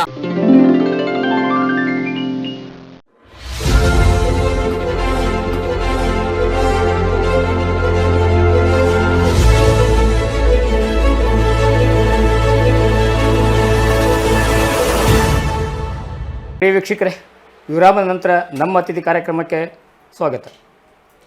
ತಾವು ರಚನೆ ಮಾಡಿದಂಥ ಕೃತಿಗಳಲ್ಲಿ ಯಾವುದೋ ಒಂದು ವಿಶೇಷ ಕೃತಿ ತಮಗೆ ಅನಿಸಿರ್ಬೋದಾ? ಖಂಡಿತವಾಗಿ ಇತ್ತೀಚಿನ ದಿನಗಳಲ್ಲಿ ನಾನು ಹೆಮ್ಮೆ ಪಡಬಹುದಾದಂಥ, ಭಾಳ ಅಭಿಮಾನ ಪಡಬಹುದಾದಂಥ ಒಂದು ಕೃತಿ ನನ್ನಿಂದ ರಚನೆಯಾಗಿದೆ. ಅದು ಏನು ಅಂತಂದರೆ, ಕರ್ನಾಟಕ ಸರ್ಕಾರ ಅಲ್ಲಿರ್ತಕ್ಕಂಥ ಒಂದು ಗೆಜೆಟಿಯರ್ ಇಲಾಖೆ ಅಂತ ಇದೆ. ಆ ಇಲಾಖೆಯವರು ಏನು ಮಾಡ್ತಾರೆ, ಪ್ರತಿ ತಾಲೂಕಿನ ಸಮಗ್ರವಾದಂಥ ಮಾಹಿತಿಯನ್ನು ಒಳಗೊಂಡಂಥ ಒಂದು ಗೆಜೆಟಿಯರ್ಗೆ ಅದರದೇ ಆದಂಥ ಒಂದು ಪರಂಪರೆ ಇದೆ, ಅದರದೇ ಆದಂಥ ಒಂದು ರೀತಿ ರಿವಾಜುಗಳಿವೆ. ಆ ಒಂದು ಹಿನ್ನೆಲೆಯಲ್ಲಿ ಹರಿಹರ ತಾಲೂಕಿನ ಸಮಗ್ರ ಇತಿಹಾಸವನ್ನು, ಸಾಮಾಜಿಕ ಏನು ಹರಿಹರ ತಾಲೂಕಿನ ಒಳಗೊಂಡಂಥ ಎಲ್ಲ ವಿಚಾರವನ್ನು ಒಳಗೊಂಡಂಥ ಒಂದು ಗ್ರಂಥವನ್ನು ನೀವು ರಚನೆ ಮಾಡಿಕೊಡ್ಬೇಕು ಅಂಥೇಳಿ ಕರ್ನಾಟಕ ಸರ್ಕಾರದ ಗೆಜೆಟಿಯರ್ ಇಲಾಖೆ ನನ್ನನ್ನು ಆಯ್ಕೆ ಮಾಡಿಕೊಂಡು ನನ್ನಿಂದ ಆ ಕೆಲಸವನ್ನು ಅವರು ತೆಗೆದುಕೊಂಡರು. ಅದು ಸುಮಾರು 2016ನೇ ಇಸ್ವಿವರೆಗಿನ ಮಾಹಿತಿ. ಅದು ಭಾಳ ಮುಖ್ಯವಾದ ಮಾಹಿತಿ. 2000 ನಮಗೆ ಅವರು ಕೊಟ್ಟಂಥ ಒಂದು ಮಾರ್ಗದರ್ಶನದಲ್ಲಿ 2016ನೇ ಇಸ್ವಿವರೆಗೆ ಸಿಗ್ತಕ್ಕಂಥ ಸಮಗ್ರವಂತ ಮಾಹಿತಿಯನ್ನು ನೀವು ಸಂಗ್ರಹ ಮಾಡಬೇಕು. ಅದು ಪ್ರಮಾಣಬದ್ಧವಾಗಿರಬೇಕು. ಆ ರೀತಿಯಾಗಿ ಯಾರೂ ಅದನ್ನು ಪ್ರಶ್ನೆ ಮಾಡಿರಬಾರ್ದು, ಎಲ್ಲಿ ಅದಕ್ಕೆ ಅಪಚಾರ ಆತಂಕಗಳು ಬಂದಿರಬಾರ್ದು. ಆ ರೀತಿಯಾಗಿ ನೀವು ಒಂದು ರಚನೆ ಮಾಡಿಕೊಡ್ಬೇಕು ಅಂತೇಳಿ ಒಂದು ದೊಡ್ಡ ಜವಾಬ್ದಾರಿನ ವಹಿಸಿರೋರು. ಆ ಜವಾಬ್ದಾರಿಯನ್ನು ನಾನು ಭಾಳ ಆತಂಕ ಮತ್ತು ಅಳಕ ಮತ್ತು ಅಷ್ಟೇ ಖುಷಿಯಿಂದ ನಾನು ತೊಗೊಂಡೆ. ಯಾಕಂದರೆ ಅದು ತುಂಬ ಜವಾಬ್ದಾರಿಯುತವಾದ ಕೆಲಸ, ಭಾಳ ದೀರ್ಘವಾದಂಥ ಕೆಲಸ. 3 ವರ್ಷಗಳವರೆಗೆ ಅದನ್ನು ನಾವು ಕೆಲಸ ನಿರ್ವಹಿಸಿ ಪ್ರತಿಯೊಂದು ಇಲಾಖೆಯನ್ನು ಸಂಪರ್ಕ ಮಾಡಿ ಅವರಿಂದ ಮಾಹಿತಿಯನ್ನು ಪಡ್ಕೊಂಡು ಕ್ಷೇತ್ರ ದರ್ಶನ ಮಾಡಿಕೊಂಡು ಸುಮಾರು ದಿನಗಳವರೆಗೆ ಮಾಡಿಸಿ ಮಾಹಿತಿ ಸಂಗ್ರಹ ಮಾಡಿ ಅದಕ್ಕೆ ಒಂದು ಸ್ವರೂಪವನ್ನು ಕೊಟ್ಟು ಅದು ನಾವು ಮಾಡಿದ್ವಿ. ಇವತ್ತಿಗೆ ಅದು ಹರಿಹರ ತಾಲೂಕು ಗೆಜೆಟಿಯರ್ ಸುಮಾರು 380 ಪುಟಗಳಾಗಿವೆ. 380 ಪುಟಗಳಾಗಿವೆ. ಇಲಾಖೆಯವರೇ ಭಾಳ ಖುಷಿಪಟ್ಟರು. ಬೇರೆ ತಾಲೂಕಿನ ಗೆಜೆಟಿಯರು ಅಬ್ಬಬ್ಬಾ ಅಂದರೆ 230-40 ಪುಟಗಳಾಗಿವೆ. ನಿಮ್ಮದು 380 ಪುಟಗಳಾಗಿವೆ ಅಂದರೆ ತುಂಬ ಸುದೀರ್ಘವಾಗಿ ಮತ್ತು ಸಮಸ್ತ ಯಾವ ಅಂಶವನ್ನು ಬಿಡದೆ ಅಲ್ಲಿ ನಾವು ತೆಗೆದುಕೊಂಡಿದೆ. ಅದು ನಾನು ನನ್ನಿಂದ ರಚನೆಯಾದಂಥ ಒಂದು ಅತ್ಯಂತ ಮಹತ್ವದ ಮತ್ತು ಅಭಿಮಾನ ಪಡಬಹುದಂಥ, ಹರಿಹರ ನನಗೇನು ಆಶ್ರಯ ಕೊಡ್ತಲ್ಲ, ಹರಿಹರ ನನಗೇನು ಒಂದು ನೆಲೆ ಕೊಡ್ತಲ್ಲ, ಆ ನೆಲೆಗೆ ನನ್ನ ಒಂದು ಋಣ, ನನ್ನ ಒಂದು ಸೇವೆ ಅನ್ನೋ ರೀತಿಯಲ್ಲಿ ಆ ಕೆಲಸ ಆಗಿದೆ ಅನ್ನೋದನ್ನು ನಾನು ಭಾಳ ಕೃತಜ್ಞತಾಪೂರ್ವಕವಾಗಿ ಹೇಳ್ತಾ ಇದ್ದೇನೆ. ಸರ್, ತಮ್ಮ ಅನೇಕ ಕೃತಿಗಳಲ್ಲಿ ಭಾಳ ಉತ್ತಮವಾದ ಕೃತಿ ಅಂತ ಹೇಳಿದ್ರಿ ಕರ್ನಾಟಕ ಹರಿಹರ ತಾಲೂಕಿನ ಗೆಜೆಟೆಡ್ ಬಗ್ಗೆ. ಬಹುಶಃ ನಮ್ಮ ಹರಿಹರ ಅಂದ ತಕ್ಷಣ ಸಾಹಿತಿಗಳ ಊರು ಅಥವಾ ದೇವಸ್ಥಾನಗಳ ಊರು, ಕಲಾವಿದರ ಊರು, ಭಿಕ್ಷಾವರ್ತಿ ಮಠ ಇರ್ಬೋದು, ರಾಮಚಂದ್ರಪ್ಪ ಇರ್ಬೋದು, ಹೂಗಾರ್ ಸರ್ ಇರ್ಬೋದು, ತೂತಂಗಿ ಕೊಟ್ರೇಶ್ ಅವರು ಇರ್ಬೋದು, ಅಥವಾ ಡಿ ಫ್ರಾನ್ಸಿಸ್ ಸೇವಿಯರ್ ಇರ್ಬೋದು, ಅಥವಾ ಅನೇಕ ಜನ ಇದ್ದಾರೆ, ವಿರೂಪಾಕ್ಷ ಕುಲಕರ್ಣಿಯರು ಇರ್ಬೋದು, ಹೀಗೂ ಗುಂಡಪ್ಪ ಇರ್ಬೋದು, ಲಲಿತಮ್ಮ ಚಂದ್ರಶೇಖರ್ ಇರ್ಬೋದು. ಇವೆಲ್ಲ ಸಾಹಿತಿಗಳು ಇವೆಲ್ಲ ಸಾಹಿತಿಗಳ ಜೊತೆಗೆ ತಾವು ಇತ್ತೀಚೆಗೆ ದಾವಣಗೆರೆ ಜಿಲ್ಲಾ ಕನ್ನಡ ಸಾಹಿತ್ಯ ಸಮ್ಮೇಳನದ ಸರ್ವಾಧ್ಯಕ್ಷರಾಗಿ ಆಯ್ಕೆಯಾಗಿ, ಆ ಸರ್ವಾಧ್ಯಕ್ಷರ ಆಯ್ಕೆ ಆದ ಮೇಲೆ ಉತ್ತಮವಾದಂಥ ಒಂದು ಕೊಡುಗೆಯನ್ನು ಸಾಹಿತ್ಯ ಸಮ್ಮೇಳನ ಮೂಲಕ ಕೊಟ್ಟರೆ, ಈ ಕುರಿತು ಅಂದರೆ ಸಮ್ಮೇಳನದ ಸರ್ವಾಧ್ಯಕ್ಷ ಆದಮೇಲೆ ಕೂಡ ಅಥವಾ ಕಾರ್ಯಕ್ರಮ ಮುಗಿದ ಮೇಲೆ ಕೂಡ ಈ ಹಿನ್ನೆಲೆಯಲ್ಲಿ ನಾವೇನು ಮಾಡಬಹುದು ನಮ್ಮ ಕನ್ನಡಿಗರಿಗೆ ತಿಳಿಸ್ಕೊಡಿ ಸರ್. ಏನು ಈ ಕಳೆದ ತಿಂಗಳು 18 ಮತ್ತು 19ರಂದು ನಮ್ಮ ಹರಿಹರ ನಗರದಲ್ಲಿ ಸಾಂಗಗೊಂಡಂಥ ಒಂದು 13ನೇ ಜಿಲ್ಲಾ ಕನ್ನಡ ಸಾಹಿತ್ಯ ಸಮ್ಮೇಳನದ ಸರ್ವಾಧ್ಯಕ್ಷತೆಯ ಒಂದು ಗೌರವವನ್ನು ನೀಡಿದಂಥ ಕನ್ನಡ ಸಾಹಿತ್ಯ ಪರಿಷತ್ತು ಜಿಲ್ಲಾ ಘಟಕ, ತಾಲೂಕು ಘಟಕ, ಇವೆರಡೂ ಜೊತೆಗೆ ನಮ್ಮ ಇಡೀ ದಾವಣಗೆರೆ ಜಿಲ್ಲೆ ಮತ್ತು ಹರಿಹರ ಸಾಹಿತ್ಯಿಕ ಮತ್ತು ಸಾಂಸ್ಕೃತಿಕ ಮತ್ತು ಅಭಿಮಾನಿ ಬಳಗಕ್ಕೆ ನಾನು ಕೃತಜ್ಞತೆಗಳನ್ನು ಸೂಚಿಸ್ತಾ ಇದ್ದೇನೆ. ನೀವು ಒಂದು ಮಾತನ್ನು ಹೇಳಿದಿರಿ, ಹರಿಹರ ಅಂದರೆ ಅದು ಒಂದು ಬಹಳ ವಿಶೇಷವಾದಂಥ ನಗರ. ಅದು ನಿಜಕ್ಕೂ ಹೌದದು. ಹರಿಹರ ಇದು ಒಂದು ಐತಿಹಾಸಿಕ, ಪ್ರಾಚೀನ ಮತ್ತು ಇತ್ತೀಚೆಗೆ ಒಂದು ಆಧುನಿಕ ನಗರ ಆಗಲಿಕ್ಕೆ ಪ್ರಯತ್ನ ಮಾಡ್ತಕ್ಕಂಥ ನಗರ ಹೌದು ಅಂತ. ಇದು ಅನೇಕ ದೇವಾಲಯಗಳ ಬೀಡು ಆಗಿದೆ, ಅನೇಕ ಒಂದು ಕಲೆ ಸಾಹಿತ್ಯಗಳ ತವರು ಮನೆ ಆಗಿದೆ. ನಮ್ಮ ಹಿರಿಯ ಕವಿತ್ರಿ ಮಾತೃ ಹೃದಯ ಆಗಿರ್ತಕ್ಕಂಥ ಡಾಕ್ಟರ್ ಲಲಿತಮ್ಮ ಚಂದ್ರಶೇಖರ್ ಅವರು ಒಂದು ಮಾತು ಹೇಳ್ತಾ ಇದ್ದಾರೆ. ಅವರು ಧಾರವಾಡ ಬಿಟ್ಟರೆ ಹರಿಹರದಲ್ಲಿ ಎಲ್ಲೇ ನಿಂತು ಒಂದು ಕಲ್ಲು ಹೋದರೂ ಕೂಡ ಆ ಕಲ್ಲು ಒಬ್ಬ ಕವಿಯ ಮನೆಯ ಮೇಲೆ ಬೀಳುತ್ತೆ ಅಂತಕ್ಕಂಥ ಮಾತನ್ನು ಬಹಳ ಹೇಳ್ತಾ ಇದ್ದರು. ಬರೆಯವರಿಗೆ ಬಹಳ ಪ್ರೋತ್ಸಾಹನ ಕೊಡ್ತಾ ಇದ್ದರು ಅವರು.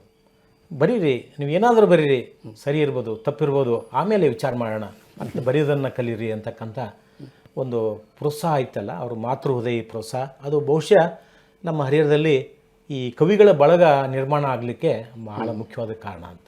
ನಾನು ಕೂಡ ಅವರ ಪ್ರೇರಣೆಯಿಂದಲೇ ಒಂದಿಷ್ಟು ಕಲಿತವನು. ಹೀಗಾಗಿ ಈಗೇನು ನೀವು ಕೆಲವಾರು ಕವಿಗಳ ಹೆಸರನ್ನು ಹೇಳಿದ್ರಲ್ಲ, ಎಲ್ಲ ಕವಿಗಳು ಕೂಡ ಈ ದಿಶೆಯಲ್ಲಿ ತಮ್ಮ ತಮ್ಮ ಆಸಕ್ತಿ ಕ್ಷೇತ್ರಗಳಲ್ಲಿ ಕೆಲಸವನ್ನು ನಿರ್ವಹಿಸ್ತಕ್ಕಂಥವರು ನಮ್ಮಲ್ಲಿ ಸಾಕಷ್ಟು ಜನ ಕವಿಗಳಿದ್ದಾರೆ, ಬರಹಗಾರರಿದ್ದಾರೆ, ಕಲಾವಿದರಿದ್ದಾರೆ.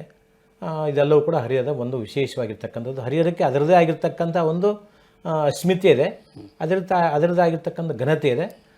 ನಾನು ಬಹುಶಃ ನನ್ನ ಸಾಹಿತ್ಯ ಸಮ್ಮೇಳನದ ಅಧ್ಯಕ್ಷೀಯ ಭಾಷಣದಲ್ಲಿ ಒಂದು ಮಾತು ಹೇಳಿದ್ದೇನೆ. ನಾನು ಇಡೀ ದಾವಣಗೆರೆ ಜಿಲ್ಲೆಯ ಸಾಹಿತ್ಯ ಸಂಸ್ಕೃತಿಯನ್ನು ಚರ್ಚೆ ಮಾಡುವ ಸಂದರ್ಭದಲ್ಲಿ ಹರಿಹರವನ್ನು ಬಿಟ್ಟರೆ ಅದು ಅಪೂರ್ಣ ಆಗುತ್ತೆ ಅನ್ನೋ ಒಂದು ಮಾತನ್ನು ಕೂಡ ನಾನು ಹೇಳಿದ್ದೇನೆ. ಅಷ್ಟರ ಮಟ್ಟಿಗೆ ಹರಿಹರದಲ್ಲಿ ಮೌಲಿಕವಾದಂಥ ಬರಹಗಾರರಿದ್ದಾರೆ, ಮೌಲಿಕವಾದಂಥ ಚಿಂತನಕಾರರಿದ್ದಾರೆ, ಮೌಲಿಕವಾದಂಥ ಕವಿಗಳಿದ್ದಾರೆ. ಹೀಗೆ ಇಲ್ಲಿ ಏನೋ ಒಂದು ಅಭಿವ್ಯಕ್ತಿ ಆದರೂ ಕೂಡ, ರಚನೆ ಆದರೂ ಕೂಡ ಅದಕ್ಕೆ ಒಂದು ಮೌಲಿಕತೆ ಪ್ರಾಪ್ತವಾಗ್ತಕ್ಕಂಥ ಒಂದು ಶಕ್ತಿ ಅವರ ಬರಹಕ್ಕಿದೆ. ಹೀಗಾಗಿ ಹರಿಹರಕ್ಕೆ ಅಂತ ಒಂದು ವಿಶೇಷತೆ ಇರೋದನ್ನು ನಾನು ಗಮನಿಸಿ, ಏನು ಇತ್ತೀಚೆಗೆ ಒಂದು ಕನ್ನಡ ಸಾಹಿತ್ಯ ಸಮ್ಮೇಳನದ ಅಧ್ಯಕ್ಷೀಯ ಭಾಷಣದಲ್ಲಿ ನಾನು ಹರಿಹರದ ವಿಶೇಷತೆಯನ್ನು ಬಹಳ ವಿಶೇಷವಾಗಿ ಅಲ್ಲಿ ನಾನು ಅಭಿವ್ಯಕ್ತಿ ಮಾಡಿದ್ದೇನೆ. ಸಮ್ಮೇಳನದ ನಂತರ ಏನದು ಅಧ್ಯಕ್ಷ ಅವಧಿ ಅದರ ಎಲ್ಲಿವರೆಗೆ ಅಂತಂದರೆ ಮುಂದಿನ ಸಮ್ಮೇಳನ ಆಗುವವರೆಗೂ ಇದರ ಅವಧಿ ಇರ್ತದೆ. ಅದು 1 ವರ್ಷ ಆಗ್ಬೋದು, ಅಥವಾ 8 ತಿಂಗಳಾಗ್ಬೋದು, ಅಥವಾ 1.5 ವರ್ಷ ಆಗ್ಬೋದು. ಅದಕ್ಕೆ ಇಲ್ಲ, ಅದು ಮುಂದಿನ ಸಮ್ಮೇಳನ ಎಲ್ಲಿವರೆಗೆ ಆಗುತ್ತೋ ಅಲ್ಲಿವರೆಗೂ ಸರ್ವಾಧ್ಯಕ್ಷತೆಯ ಒಂದು ಗೌರವ ನಮಗಿರ್ತದೆ. ಆ ಒಂದು ಸ್ಥಾನದಿಂದ ನಾನು ನಿರೀಕ್ಷಣೆ ಮಾಡ್ತಕ್ಕಂಥದ್ದು ಏನು ಅಂತಂದರೆ, ಏನು ಇವತ್ತು ನಮ್ಮ ಸಮಸ್ಯೆಗಳಿವೆಯಲ್ಲ, ಕನ್ನಡಕ್ಕೆ ಸಮಸ್ಯೆಗಳಿವೆ. ಆ ಸಮಸ್ಯೆಗಳು ಅಭಿವ್ಯಕ್ತಿ ಸಮಸ್ಯೆ ಆಗಿರ್ಬೋದು, ಕನ್ನಡ ಶಾಲೆಗಳ ಸಮಸ್ಯೆ ಆಗಿರ್ಬೋದು, ಮಾಧ್ಯಮಗಳ ಸಮಸ್ಯೆ ಆಗಿರ್ಬೋದು, ಅಥವಾ ಒಂದು ಉದ್ಯೋಗದ ಸಮಸ್ಯೆ ಆಗಿರ್ಬೋದು. ಈ ರೀತಿ ಅನೇಕ ಸಮಸ್ಯೆಗಳು ನಾವು ಇವತ್ತು ಎದುರಿಸ್ತಾ ಇದ್ದೇವೆ. ಬಹುಶಃ ಈ ಸಮಸ್ಯೆಗಳು ಎದುರಿಸಲಿಕ್ಕೆ, ಈ ಸಮಸ್ಯೆಗಳು ನಿರ್ಮಾಣ ಆಗಲಿಕ್ಕೆ ಕಾರಣ ಏನು ಅಂತಂದರೆ, ನಾವು ಈ ಕಾರಣಗಳನ್ನು ಬೇರೆಯವರಿಗೆ ಬೆರಳು ಮಾಡಿ ತೋರಿಸೋದಲ್ಲ. ಆ ಕಾರಣಗಳು ನಮ್ಮಲ್ಲೇ ಇವೆ. ಆ ಕಾರಣಗಳನ್ನು ನಾವು ಪರಿಪೂರ್ಣ ಮಾಡಲಿಕ್ಕೆ ನಮಗೊಂದು ಇಚ್ಛಾಶಕ್ತಿ ಬೇಕು. ಬಹುಶಃ ಆ ಇಚ್ಛಾಶಕ್ತಿಯ ಕೊರತೆ ನಮ್ಮ ರಾಜಕೀಯ ವ್ಯವಸ್ಥೆಯಲ್ಲಿ, ನಮ್ಮ ರಾಜಕಾರಣಗಳಲ್ಲಿ, ಮತ್ತು ನಮ್ಮ ಈ ಕನ್ನಡ ಪರವಾಗಿರ್ತಕ್ಕಂಥ ಕೆಲಸ ಮಾಡ್ತಕ್ಕಂಥ ಏನು ಸಂಘಟನೆಗಳಿವೆಲ್ಲ, ಆ ಸಂಘಟನೆಗಳಲ್ಲಿ ಕೂಡ ಆ ಒಂದು ಇಚ್ಛಾಶಕ್ತಿಯ ಕೊರತೆ ಇದೆ ಅಂತಕ್ಕಂಥ ಮಾತನ್ನು ಸೂಚಿಸಲಾಗುತ್ತೆ. ಈ ರೀತಿಯಾಗಿ ನಮ್ಮ ಸಮಸ್ಯೆಗಳನ್ನು, ನಮ್ಮ ಸಂಕಟಗಳನ್ನು ನಾವು ಅರ್ಥ ಮಾಡಿಕೊಂಡು ಅವುಗಳನ್ನು ನಾವು ನಿವಾರಿಸಲಿಕ್ಕೆ ನಾವೇ ಮಾರ್ಗದರ್ಶಿ ಆಗಬೇಕಾಗಿದೆ. ಮಾರ್ಗದರ್ಶಿ ಆದಾಗ ಖಂಡಿತವಾಗಿಯೂ ಆ ಸಮಸ್ಯೆಗಳು ಪರಿಹಾರ ಆಗ್ಬೋದು ಅಂಥೇಳಿ ನಾನು ಭಾವಿಸ್ಕೊಂಡಿದ್ದೇನೆ. ಅದೇ ಮಾತನ್ನು ಕೂಡ ನಾನು ಸೂಚಿಸಿದ್ದೇನೆ. ಇದು ಜೊತೆಗೆ ನನ್ನ ಒಂದು ಏನು ಸ್ವಾರ್ಥ ಅಥವಾ ನನ್ನ ಒಂದು ಕಾಳಜಿ ಏನು ಅಂತಂದರೆ, ಈ ಹರಿಹರ ಒಂದು ಐತಿಹಾಸಿಕತೆ, ಪ್ರಾಚೀನತೆ ಮತ್ತು ವಿಶೇಷತೆಯನ್ನು ಒಳಗೊಂಡಂಥ ನಗರ. ಏನು ನಮ್ಮ ಹರಿಹರ ಈ ನಗರಕ್ಕೆ ಹೆಸರು ಬರಲಿಕ್ಕೆ ಮೂಲ ಕಾರಣವಾಗಿರ್ತಕ್ಕಂಥ ಕ್ಷೇತ್ರನಾಥ ಹರಿಹರೇಶ್ವರ ಏನಿದೆಲ್ಲ, ಹರಿಹರೇಶ್ವರನಿಗೆ ಅದರದ್ದಾಗಿರ್ತಕ್ಕಂಥ ಒಂದು ಮಹತ್ವ ಇದೆ. ಈ ಎಲ್ಲವನ್ನು ಆಧರಿಸಿ ರಾಜ್ಯದ ಬೇರೆ ಬೇರೆ ಭಾಗಗಳಲ್ಲಿ, ಈಗ ಬನವಾಸಿಯಲ್ಲಿ ಬನವಾಸಿ ಉತ್ಸವ ಅಂತ ಆಗುತ್ತೆ, ಹಂಪಿಯಲ್ಲಿ ಹಂಪಿ ಉತ್ಸವ ಅಂತ ಆಗುತ್ತೆ, ಕನಕಗಿರಿಯಲ್ಲಿ ಕನಕಗಿರಿ ಉತ್ಸವ ಅಂತ ಆಗುತ್ತೆ, ಆನೆಗುಂದಿಯಲ್ಲಿ ಆನೆಗುಂದಿ ಉತ್ಸವ ಅಂತ ಆಗುತ್ತೆ. ಹೀಗೆ ಪ್ರಾಚೀನ ಮತ್ತು ಐತಿಹಾಸಿಕ ಮಹತ್ವವುಳ್ಳಂಥ ನಗರಗಳಲ್ಲಿ ಹೇಗೆ ಉತ್ಸವವನ್ನು ಮಾಡ್ತಾರೋ ಅದೇ ರೀತಿಯ ಉತ್ಸವ ಹರಿಹರ ಉತ್ಸವ ಅಂಥೇಳಿ ಆಗಬೇಕು ಅಂಥದ್ದು ನನ್ನ ಒಂದು ಕನಸಿದೆ. ಮತ್ತು ಅದನ್ನು ನಾನು ನನ್ನ ಮಾತಿನಲ್ಲಿ ಕೂಡ ಒತ್ತುವಾಗಿ ಬರೆದಿದ್ದೇನೆ. ಆ ದಿಸೆಯಲ್ಲಿ ಮುಂದಿನ ದಿನಗಳಲ್ಲಿ ನಮ್ಮ ಹರಿಹರದ ಎಲ್ಲ ಸಾಹಿತ್ಯಿಕ, ಸಾಂಸ್ಕೃತಿಕ ಬಳಗವನ್ನು ಒಳಗೊಂಡು, ಮಾಧ್ಯಮ ಮಿತ್ರರನ್ನ ಜೊತೆಗಿಟ್ಟುಕೊಂಡು, ಜೊತೆಗೆ ನಮ್ಮ ಹರಿಹರದ ನಾಗರಿಕರನ್ನು ಆ ಮೂಲಕವಾಗಿ ತಿಳುವಳಿಕೆ ತರುವ ಮೂಲಕವಾಗಿ ಹರಿಹರ ಉತ್ಸವ ಮಾಡಲಿಕ್ಕೆ ಒಂದು ಪ್ರಯತ್ನ ಮಾಡಬೇಕು ಅಂತಕ್ಕಂಥದ್ದು ನನ್ನ ಒಂದು ದೊಡ್ಡ ಕನಸಿದೆ. ಬಹುಶಃ ಅದಕ್ಕೆ ನಮ್ಮ ಹರಿಹರದ ಎಲ್ಲ ಜನ ಸಹಕರಿಸ್ತಾರೆ ಅನ್ನೋದು ನಂಬಿಕೆ ಇದೆ, ವಿಶ್ವಾಸ ಇದೆ. ಮುಂದಿನ ವರ್ಷಕ್ಕೆ ಅದು ಉತ್ಸವ ಆಗಬೇಕು ಅನ್ನೋದೇ ಆಗುತ್ತೆ ಅಂತಕ್ಕಂಥದ್ದು ಭರವಸೆ ಕೂಡ ಇದೆ. ಸರ್, ತಾವು ಶೈಕ್ಷಣಿಕವಾಗಿ, ಸಾಂಸ್ಕೃತಿಕವಾಗಿ, ಧಾರ್ಮಿಕವಾಗಿ ಒಳ್ಳೆಯ ಉತ್ತಮವಾದಂಥ ಮಾತನ್ನು ಹೇಳಿದೆ. ಹರಿಹರ ಉತ್ಸವ ಆಗಬೇಕಂತ. ಒಂದು ಕೊರತೆ ಹರಿಹರ ಉತ್ಸವನ ಕುರಿತು ಅಲ್ಲ, ಕೊರೋನಾ ಬಂದ ಇಲ್ಲಿವರೆಗೂ ಕೂಡ ಈ ದಾವಣಗೆರೆ ಜಿಲ್ಲೆಯಲ್ಲಿ ವಿಶ್ವ ಕನ್ನಡ ಸಮ್ಮೇಳನ, 3ನೇ ವಿಶ್ವ ಕನ್ನಡ ಸಮ್ಮೇಳನ ಆಗಬೇಕಿತ್ತು, ಅದಿನ್ನು ಕುಂಠಿತ ಆಗ್ತಾಯಿದೆ. ಆ ಕುರಿತು ತಾವು ಪ್ರತಿನಿಧಿಗಳಿಗೆ ಏನು ಹೇಳ್ತೀರಾ? ಈಗಾಗಲೇ ಕೊರೋನಾ ಬರೋ ಪೂರ್ವದಲ್ಲಿ ಈ 3ನೇ ವಿಶ್ವ ಕನ್ನಡ ಸಾಹಿತ್ಯ ಸಮ್ಮೇಳನ ದಾವಣಗೆರೆಯಲ್ಲಿ ಆಗಬೇಕು, ಆಗುತ್ತೆ, ಅದರ ತಯಾರಿ ಕೂಡ ನಡೆದಿತ್ತು. ನಾನು ಕೂಡ ಅದ್ರ ಬಗ್ಗೆ ನನಗೆ ಗೊತ್ತಿದೆ. ಆ ವಿಶ್ವ ಕನ್ನಡ ಸಮ್ಮೇಳನ ದಾವಣಗೆರೆ ನಡೆದರೂ ಕೂಡ ಅದರ ಅವಳಿ ನಗರವಾಗಿರ್ತಕ್ಕಂಥ ಹರಿಹರದಲ್ಲಿಯೂ ಕೂಡ ಒಂದಿಷ್ಟು ಸಾಂಸ್ಕೃತಿಕ ಕಾರ್ಯಕ್ರಮಗಳು, ಕೆಲವು ವಿಚಾರ ಸಂಕಿರಣಗಳು, ಕವಿಗೋಷ್ಠಿಗಳನ್ನು ಆಯ್ಕೆ ಮಾಡಲಿಕ್ಕೆ ಹರಿಹರ ನಗರವನ್ನು ಕೂಡ ಆಯ್ಕೆ ಮಾಡಿಕೊಳ್ಬೇಕು ಅಂತಕ್ಕಂಥ ಅವತ್ತಿನ ಬೇಡಿಕೆ ಇತ್ತು ನಮ್ಮದು. ಆ ಬೇಡಿಕೆಗೆ ಸ್ಪಂದಿಸಿ ಅವತ್ತಿನ ಸಮಿತಿಯವರು ಹರಿಹರ ನಗರಕ್ಕೆ ಬಂದು ಸ್ಥಳಗಳನ್ನ ಪರೀಕ್ಷೆ ಮಾಡಿ ಹರಿಹರದಲ್ಲಿ ಕೂಡ 2 ಅಥವಾ 3 ಕಾರ್ಯಕ್ರಮಗಳನ್ನು ನಡೆಸ್ತಕ್ಕಂಥ ಒಂದು ಒಪ್ಪಿಗೆಯನ್ನು ಕೂಡ ಕೊಟ್ಟಿದ್ದರು. ಅದು ಬಹುಶಃ ಅದೇ ಒಂದು ಒಪ್ಪಿಗೆ ಮುಂದಿನ ದಿನಗಳಲ್ಲಿ ಏನು ಈಗ ಪ್ರಯತ್ನ ನಡೆದಿದೆ, 3ನೇ ವಿಶ್ವ ಕನ್ನಡ ಸಾಹಿತ್ಯ ಸಮ್ಮೇಳನ ದಾವಣಗೆರೆಯಲ್ಲಿ ಜರುಗಿದರೆ ಹರಿಹರವೂ ಕೂಡ ಅದರ ಒಂದು ಭಾಗವಾಗಿ ಕೆಲಸ ಮಾಡುತ್ತೆ. ಹರಿಹರದಲ್ಲಿ ಕೂಡ ಆ ಕಾರ್ಯಕ್ರಮ ನಡೀತೇವೆ ಅಂತಕ್ಕಂಥದ್ದು ವಿಶ್ವಾಸ ಇದೆ. ತುಂಬ ಸಂತೋಷ. ಆಸೆ ಅಥವಾ ಆಶಯಗಳು ಈಡೇರಿದರೆ ನಿಜವಾಗ್ಲೂ ಹರಿಹರ ಜನತೆ ಮುಕ್ತರು, ಋಣಮುಕ್ತರು ಅನ್ನುವಂಥದ್ದು. ಕನ್ನಡ ಸಾಹಿತ್ಯ ಅಂದರೆ ಜ್ಞಾನಪೀಠ ಪ್ರಶಸ್ತಿ ವಿಜೇತರು 8 ಜನ. ನಮ್ಮ ಭಾರತದಲ್ಲಿ ಯಾವ ರಾಜ್ಯದಲ್ಲೂ ಕೂಡ 8 ಜ್ಞಾನಪೀಠ ಪ್ರಶಸ್ತಿಯನ್ನು ಒಂದು ರಾಜ್ಯ ತೆಗೆದುಕೊಂಡಿಲ್ಲ. ನಾವು ಬೇಂದ್ರೆ ತೆಗೆದುಕೊಂಡ್ರೆ ಮನೆಯಲ್ಲಿ ಮರಾಠಿ ಮಾತಾಡ್ತಾರೆ, ಅಥವಾ ಇವರು ಕಾರ್ನಾಡವರು ತೆಗೆದುಕೊಂಡ್ರೆ ಮನೆಯಲ್ಲಿ ಕೊಂಕಣಿ ಮಾತಾಡ್ತಾರೆ, ಮಾಸ್ತಿಯವರು ತಮಿಳು ಮಾತಾಡ್ತಾರೆ.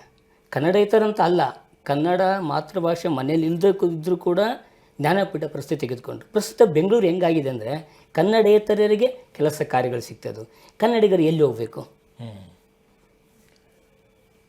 ಇದು ಭಾಳ ಉತ್ತಮವಾದಂಥ ಮತ್ತು ಭಾಳ ಮೂಲಭೂತವಾದಂಥ ಪ್ರಶ್ನೆ ಇದು. ಈ ಪ್ರಶ್ನೆಗೆ ಪ್ರಾರಂಭ ಮಾಡುವುದರಲ್ಲಿ ನೀವು ಒಂದು ಮಾತನ್ನು ಹೇಳಿದ್ರಿ. ಈ ನಮ್ಮ ಜ್ಞಾನಪೀಠ ಪ್ರಶಸ್ತಿ ಪಡೆದಂಥ ಬೇಂದ್ರೆ ಆಗಿರ್ಬೋದು, ಕಾರ್ನಾಡ ಆಗಿರ್ಬೋದು, ಮಾಸ್ತಿ ಆಗಿರ್ಬೋದು, ಇವರ ಮಾತೃಭಾಷೆ ಬೇಂದ್ರೆಯವ್ರದ್ದು ಮರಾಠಿ ಆಗಿತ್ತು, ಕಾರ್ನಾಡದವರು ಕೊಂಕಣಿ ಆಗಿತ್ತು, ಮಾಸ್ತಿಯವ್ರದ್ದು ತಮಿಳಾಗಿತ್ತು. ಆ ಮಾತೃಭಾಷೆ ಇದ್ದರೂ ಕೂಡ ಅವರು ಏನು ಮಾಡಿದ್ರು ಅಂತ ತಮ್ಮ ಈ ನೆಲದ ಭಾಷೆ, ಈ ರಾಜ್ಯದ ಭಾಷೆ, ಈ ಜನಭಾಷೆ, ಇದನ್ನು ತಮ್ಮ ಅಭಿವ್ಯಕ್ತಿಯ ಮಾರ್ಗವನ್ನಾಗಿ ಮಾಡಿಕೊಂಡರು.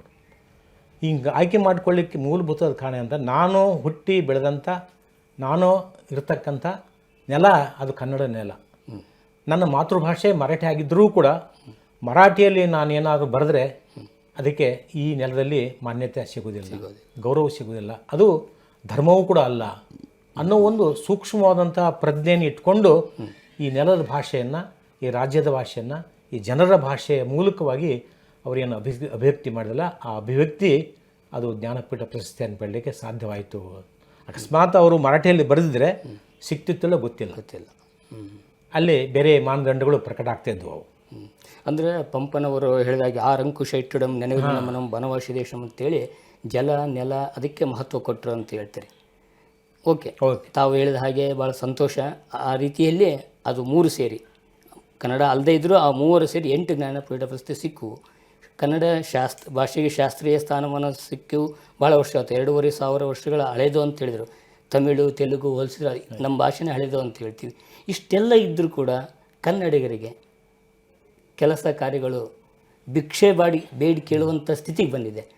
ಈ ಹಿನ್ನೆಲೆಯಲ್ಲಿ ಕನ್ನಡಿಗರಿಗೆ ತಾವೇನು ಹೇಳಕ್ಕೆ ಬಯಸ್ತಾ ಇದ್ದಾರೆ, ಅಥವಾ ಕನ್ನಡಿಗರಿಗೆ ಕೆಲಸ ಸಿಗುವ ಹಿನ್ನೆಲೆಯಲ್ಲಿ ತಾವೇನು ಆದೇಶಗಳನ್ನು ಅಥವಾ ಉದ್ದೇಶಗಳನ್ನು ಅಥವಾ ನಿಯಮಗಳನ್ನು, ಯೋಜನೆಗಳನ್ನು ನಮ್ಮ ಪ್ರೇಕ್ಷಕರಿಗೆ ನೀಡುತ್ತೀರ? ಇದು ತುಂಬ ಹಳೆಯ ಒಂದು ಸಮಸ್ಯೆ. ತುಂಬ ಹಲವಾರು ವರ್ಷಗಳಿಂದ ಈ ಚರ್ಚೆ ನಮ್ಮಲ್ಲಿ ಜನಜನಿತವಾಗಿ ಜೀವಂತವಾಗಿ ಇದೆ. ಅದಕ್ಕೆ ಪರಿಹಾರ ಇವತ್ತಿಗೂ ಕೂಡ ಕಂಡುಕೊಳ್ಳಿಕ್ಕೆ ಸಾಧ್ಯ ಆಗ್ತಾಯಿಲ್ಲ. ಯಾಕೆ ಆಗ್ತಾಯಿಲ್ಲ ಅಂತಂದರೆ, ನಾನು ಆಗಲೇ ಹೇಳಿದ ಹಾಗೆ ಒಂದು ಏನು ಇಚ್ಛಾಶಕ್ತಿ ಬರುತ್ತೆ.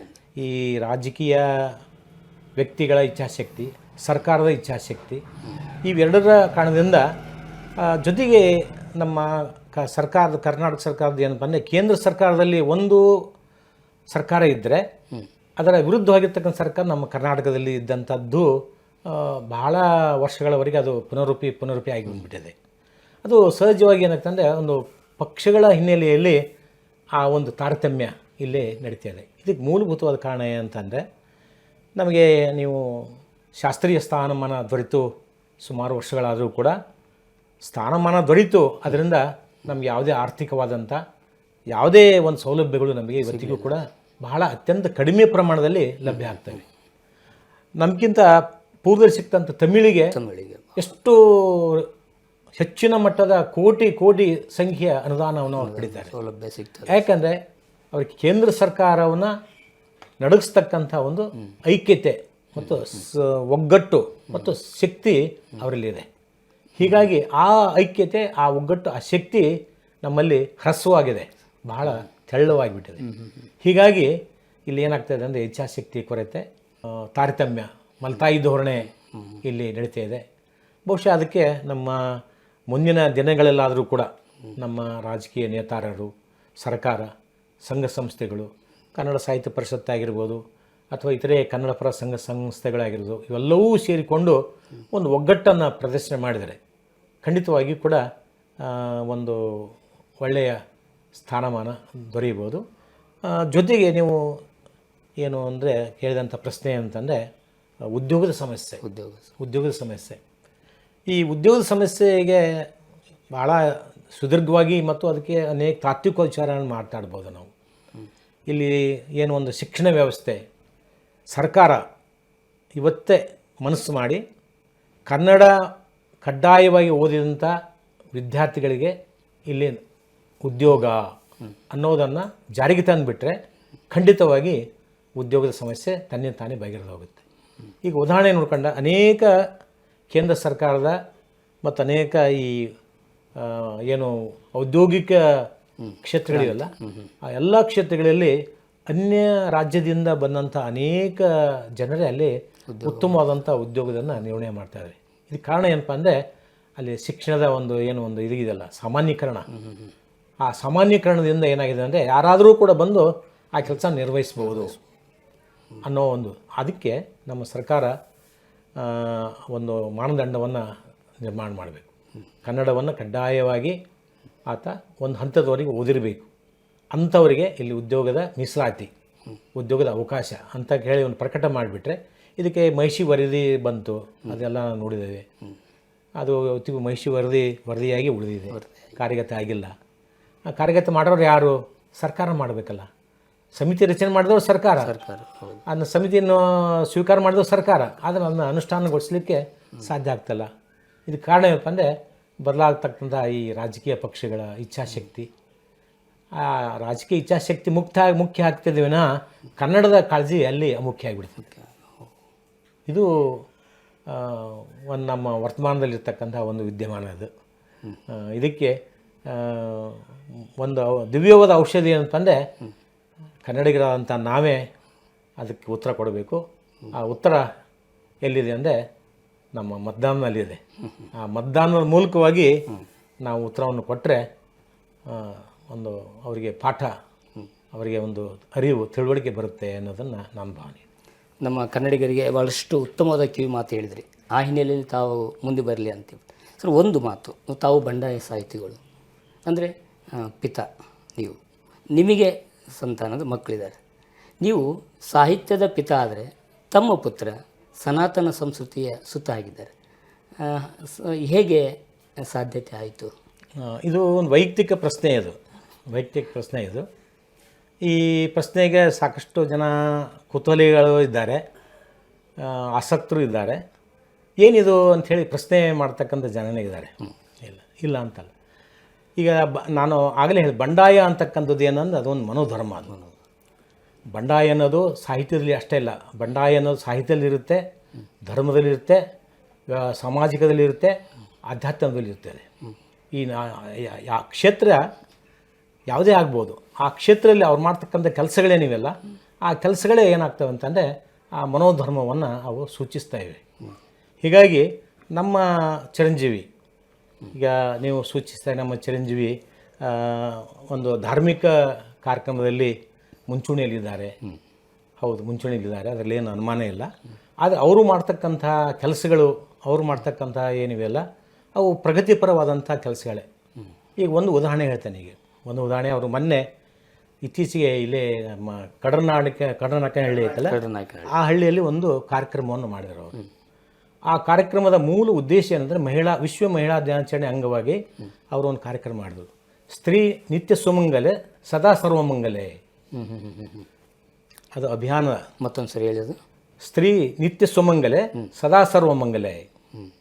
ನಮ್ಮ ಸಮಾಜದಲ್ಲಿ, ನಮ್ಮ ವ್ಯವಸ್ಥೆಯಲ್ಲಿ ಹೆಣ್ಣಿಗೆ ಏನು ಒಂದು ವಿಧವೆ ಆದ ಮೇಲೆ, ಅವಳು ಗಂಡ ಸತ್ತ ಮೇಲೆ ಅವಳು ಅಮಂಗಳೆ, ಅವಳು ಯಾವುದೇ ಮಂಗಳಕರವಾದಂಥ ಕೆಲಸಕ್ಕೆ ಅನರ್ಹಳು, ಯಾವುದೇ ಒಂದು ಉತ್ತಮವಾದ ಕೆಲಸಕ್ಕೆ ಅವಳಿಗೆ ಪ್ರವೇಶ ಇಲ್ಲ ಅಂತಕ್ಕಂಥ ಒಂದು ಮೂಢನಂಬಿಕೆ, ಕಂದಾಚಾರ.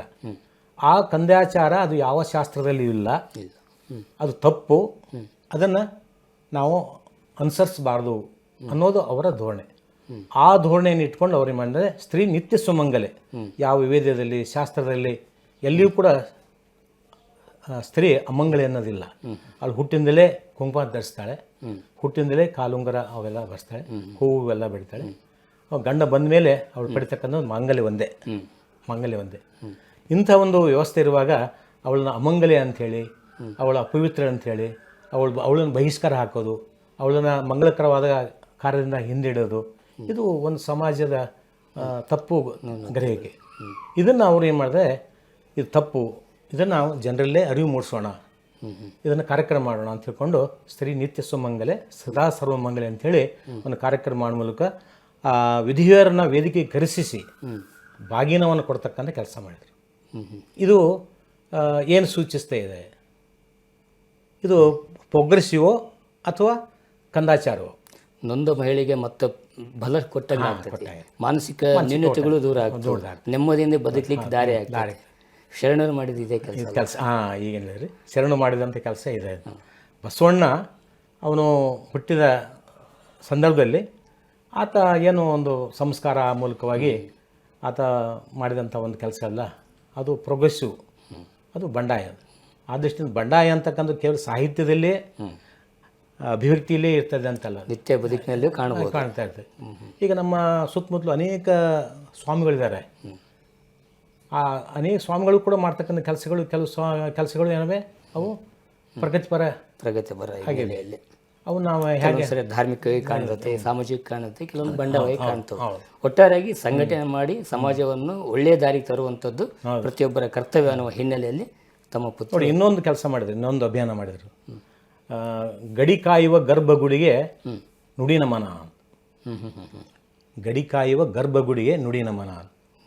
ಇವತ್ತು ಆರೋಗ್ಯಕರವಾಗಿ ನೆಮ್ಮದಿಯಾಗಿದ್ದೀವಿ ಅಂದರೆ ನಾವು ಯಾಕಾರಣ ಅಂದರೆ ಸೈನಿಕರನ್ನ ಹೊತ್ತು ಸಾಕಿ ಸಲ್ಲಿಸಿದಂಥ ತಾಯಿ ಇದ್ದಾಳಲ್ಲ, ತಾಯಿ, ಆ ತಾಯಿಗೆ ಗೌರವ ಸಲ್ಲಿಸ್ತಕ್ಕಂಥ ಕೆಲಸವನ್ನು ಅಭಿಯಾನ ಮಾಡಿದರು ಇವರು.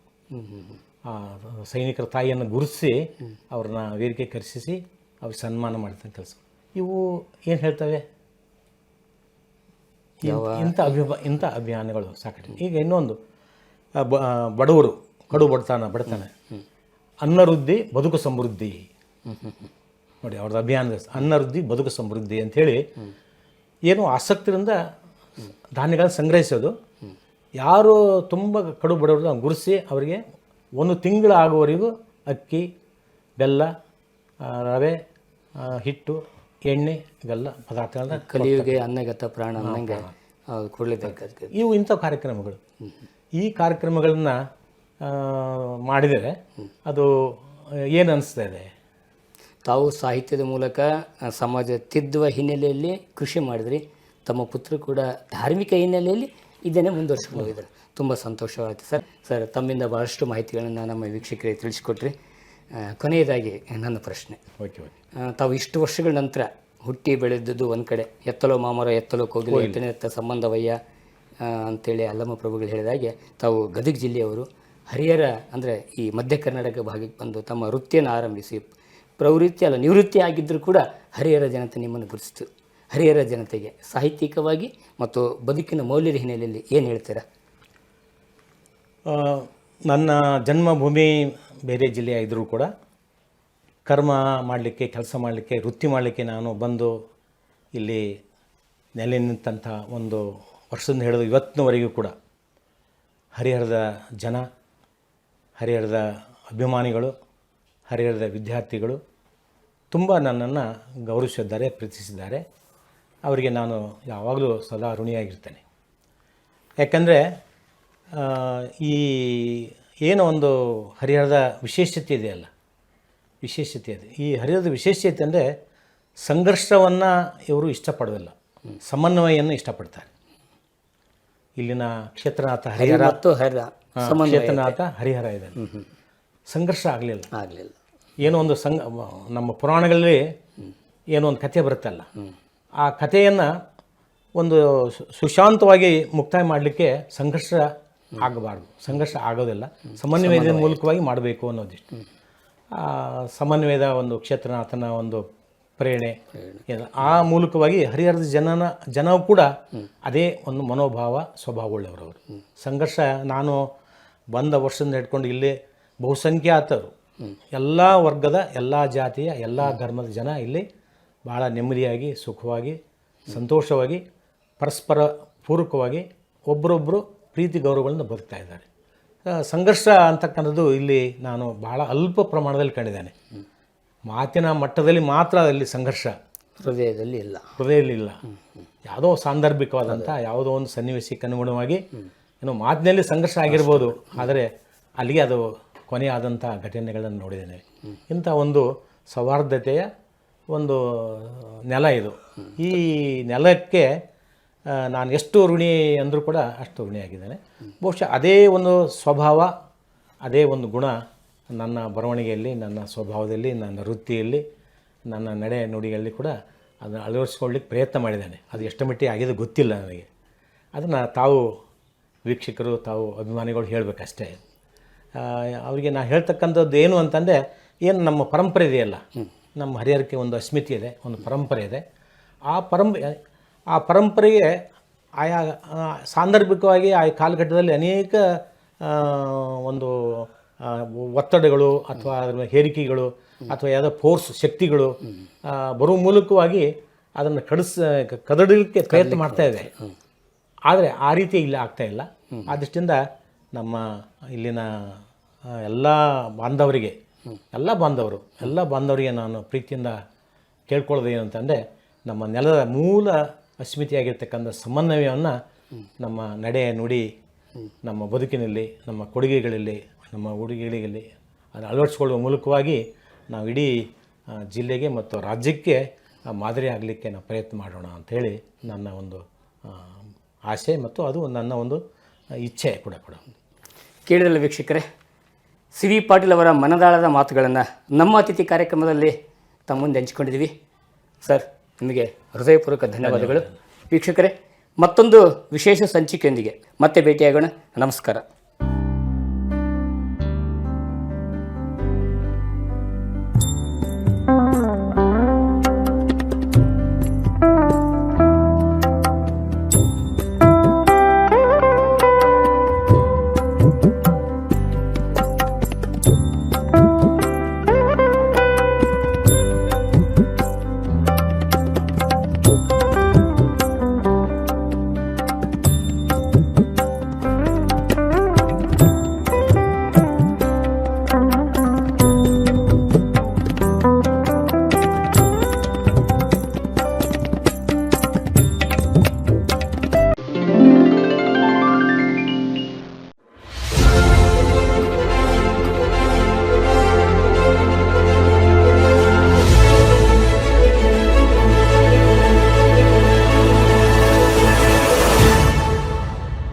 ನಕ್ಷತ್ರ ಟಿವಿ ಲೋಕಲ್ ನ್ಯೂಸ್, ಇದು ನಿಮ್ಮದೇ ಧ್ವನಿ.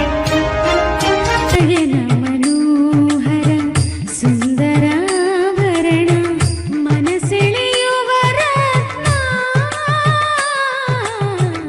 ನವರತ್ನ ಜ್ಯುವೆಲರ್ಸ್, ತೇಲ್ಕರ್ ಬೆಳ್ಳಿ ಬಂಗಾರದ ಅಂಗಡಿ, ಸಾಂಪ್ರದಾಯಿಕ ವಿನ್ಯಾಸದ DIS ಹಾಲ್ಮಾರ್ಕ್ ಆಭರಣಗಳು, ಮುಖ್ಯ ರಸ್ತೆ, ಹರಿಹರ.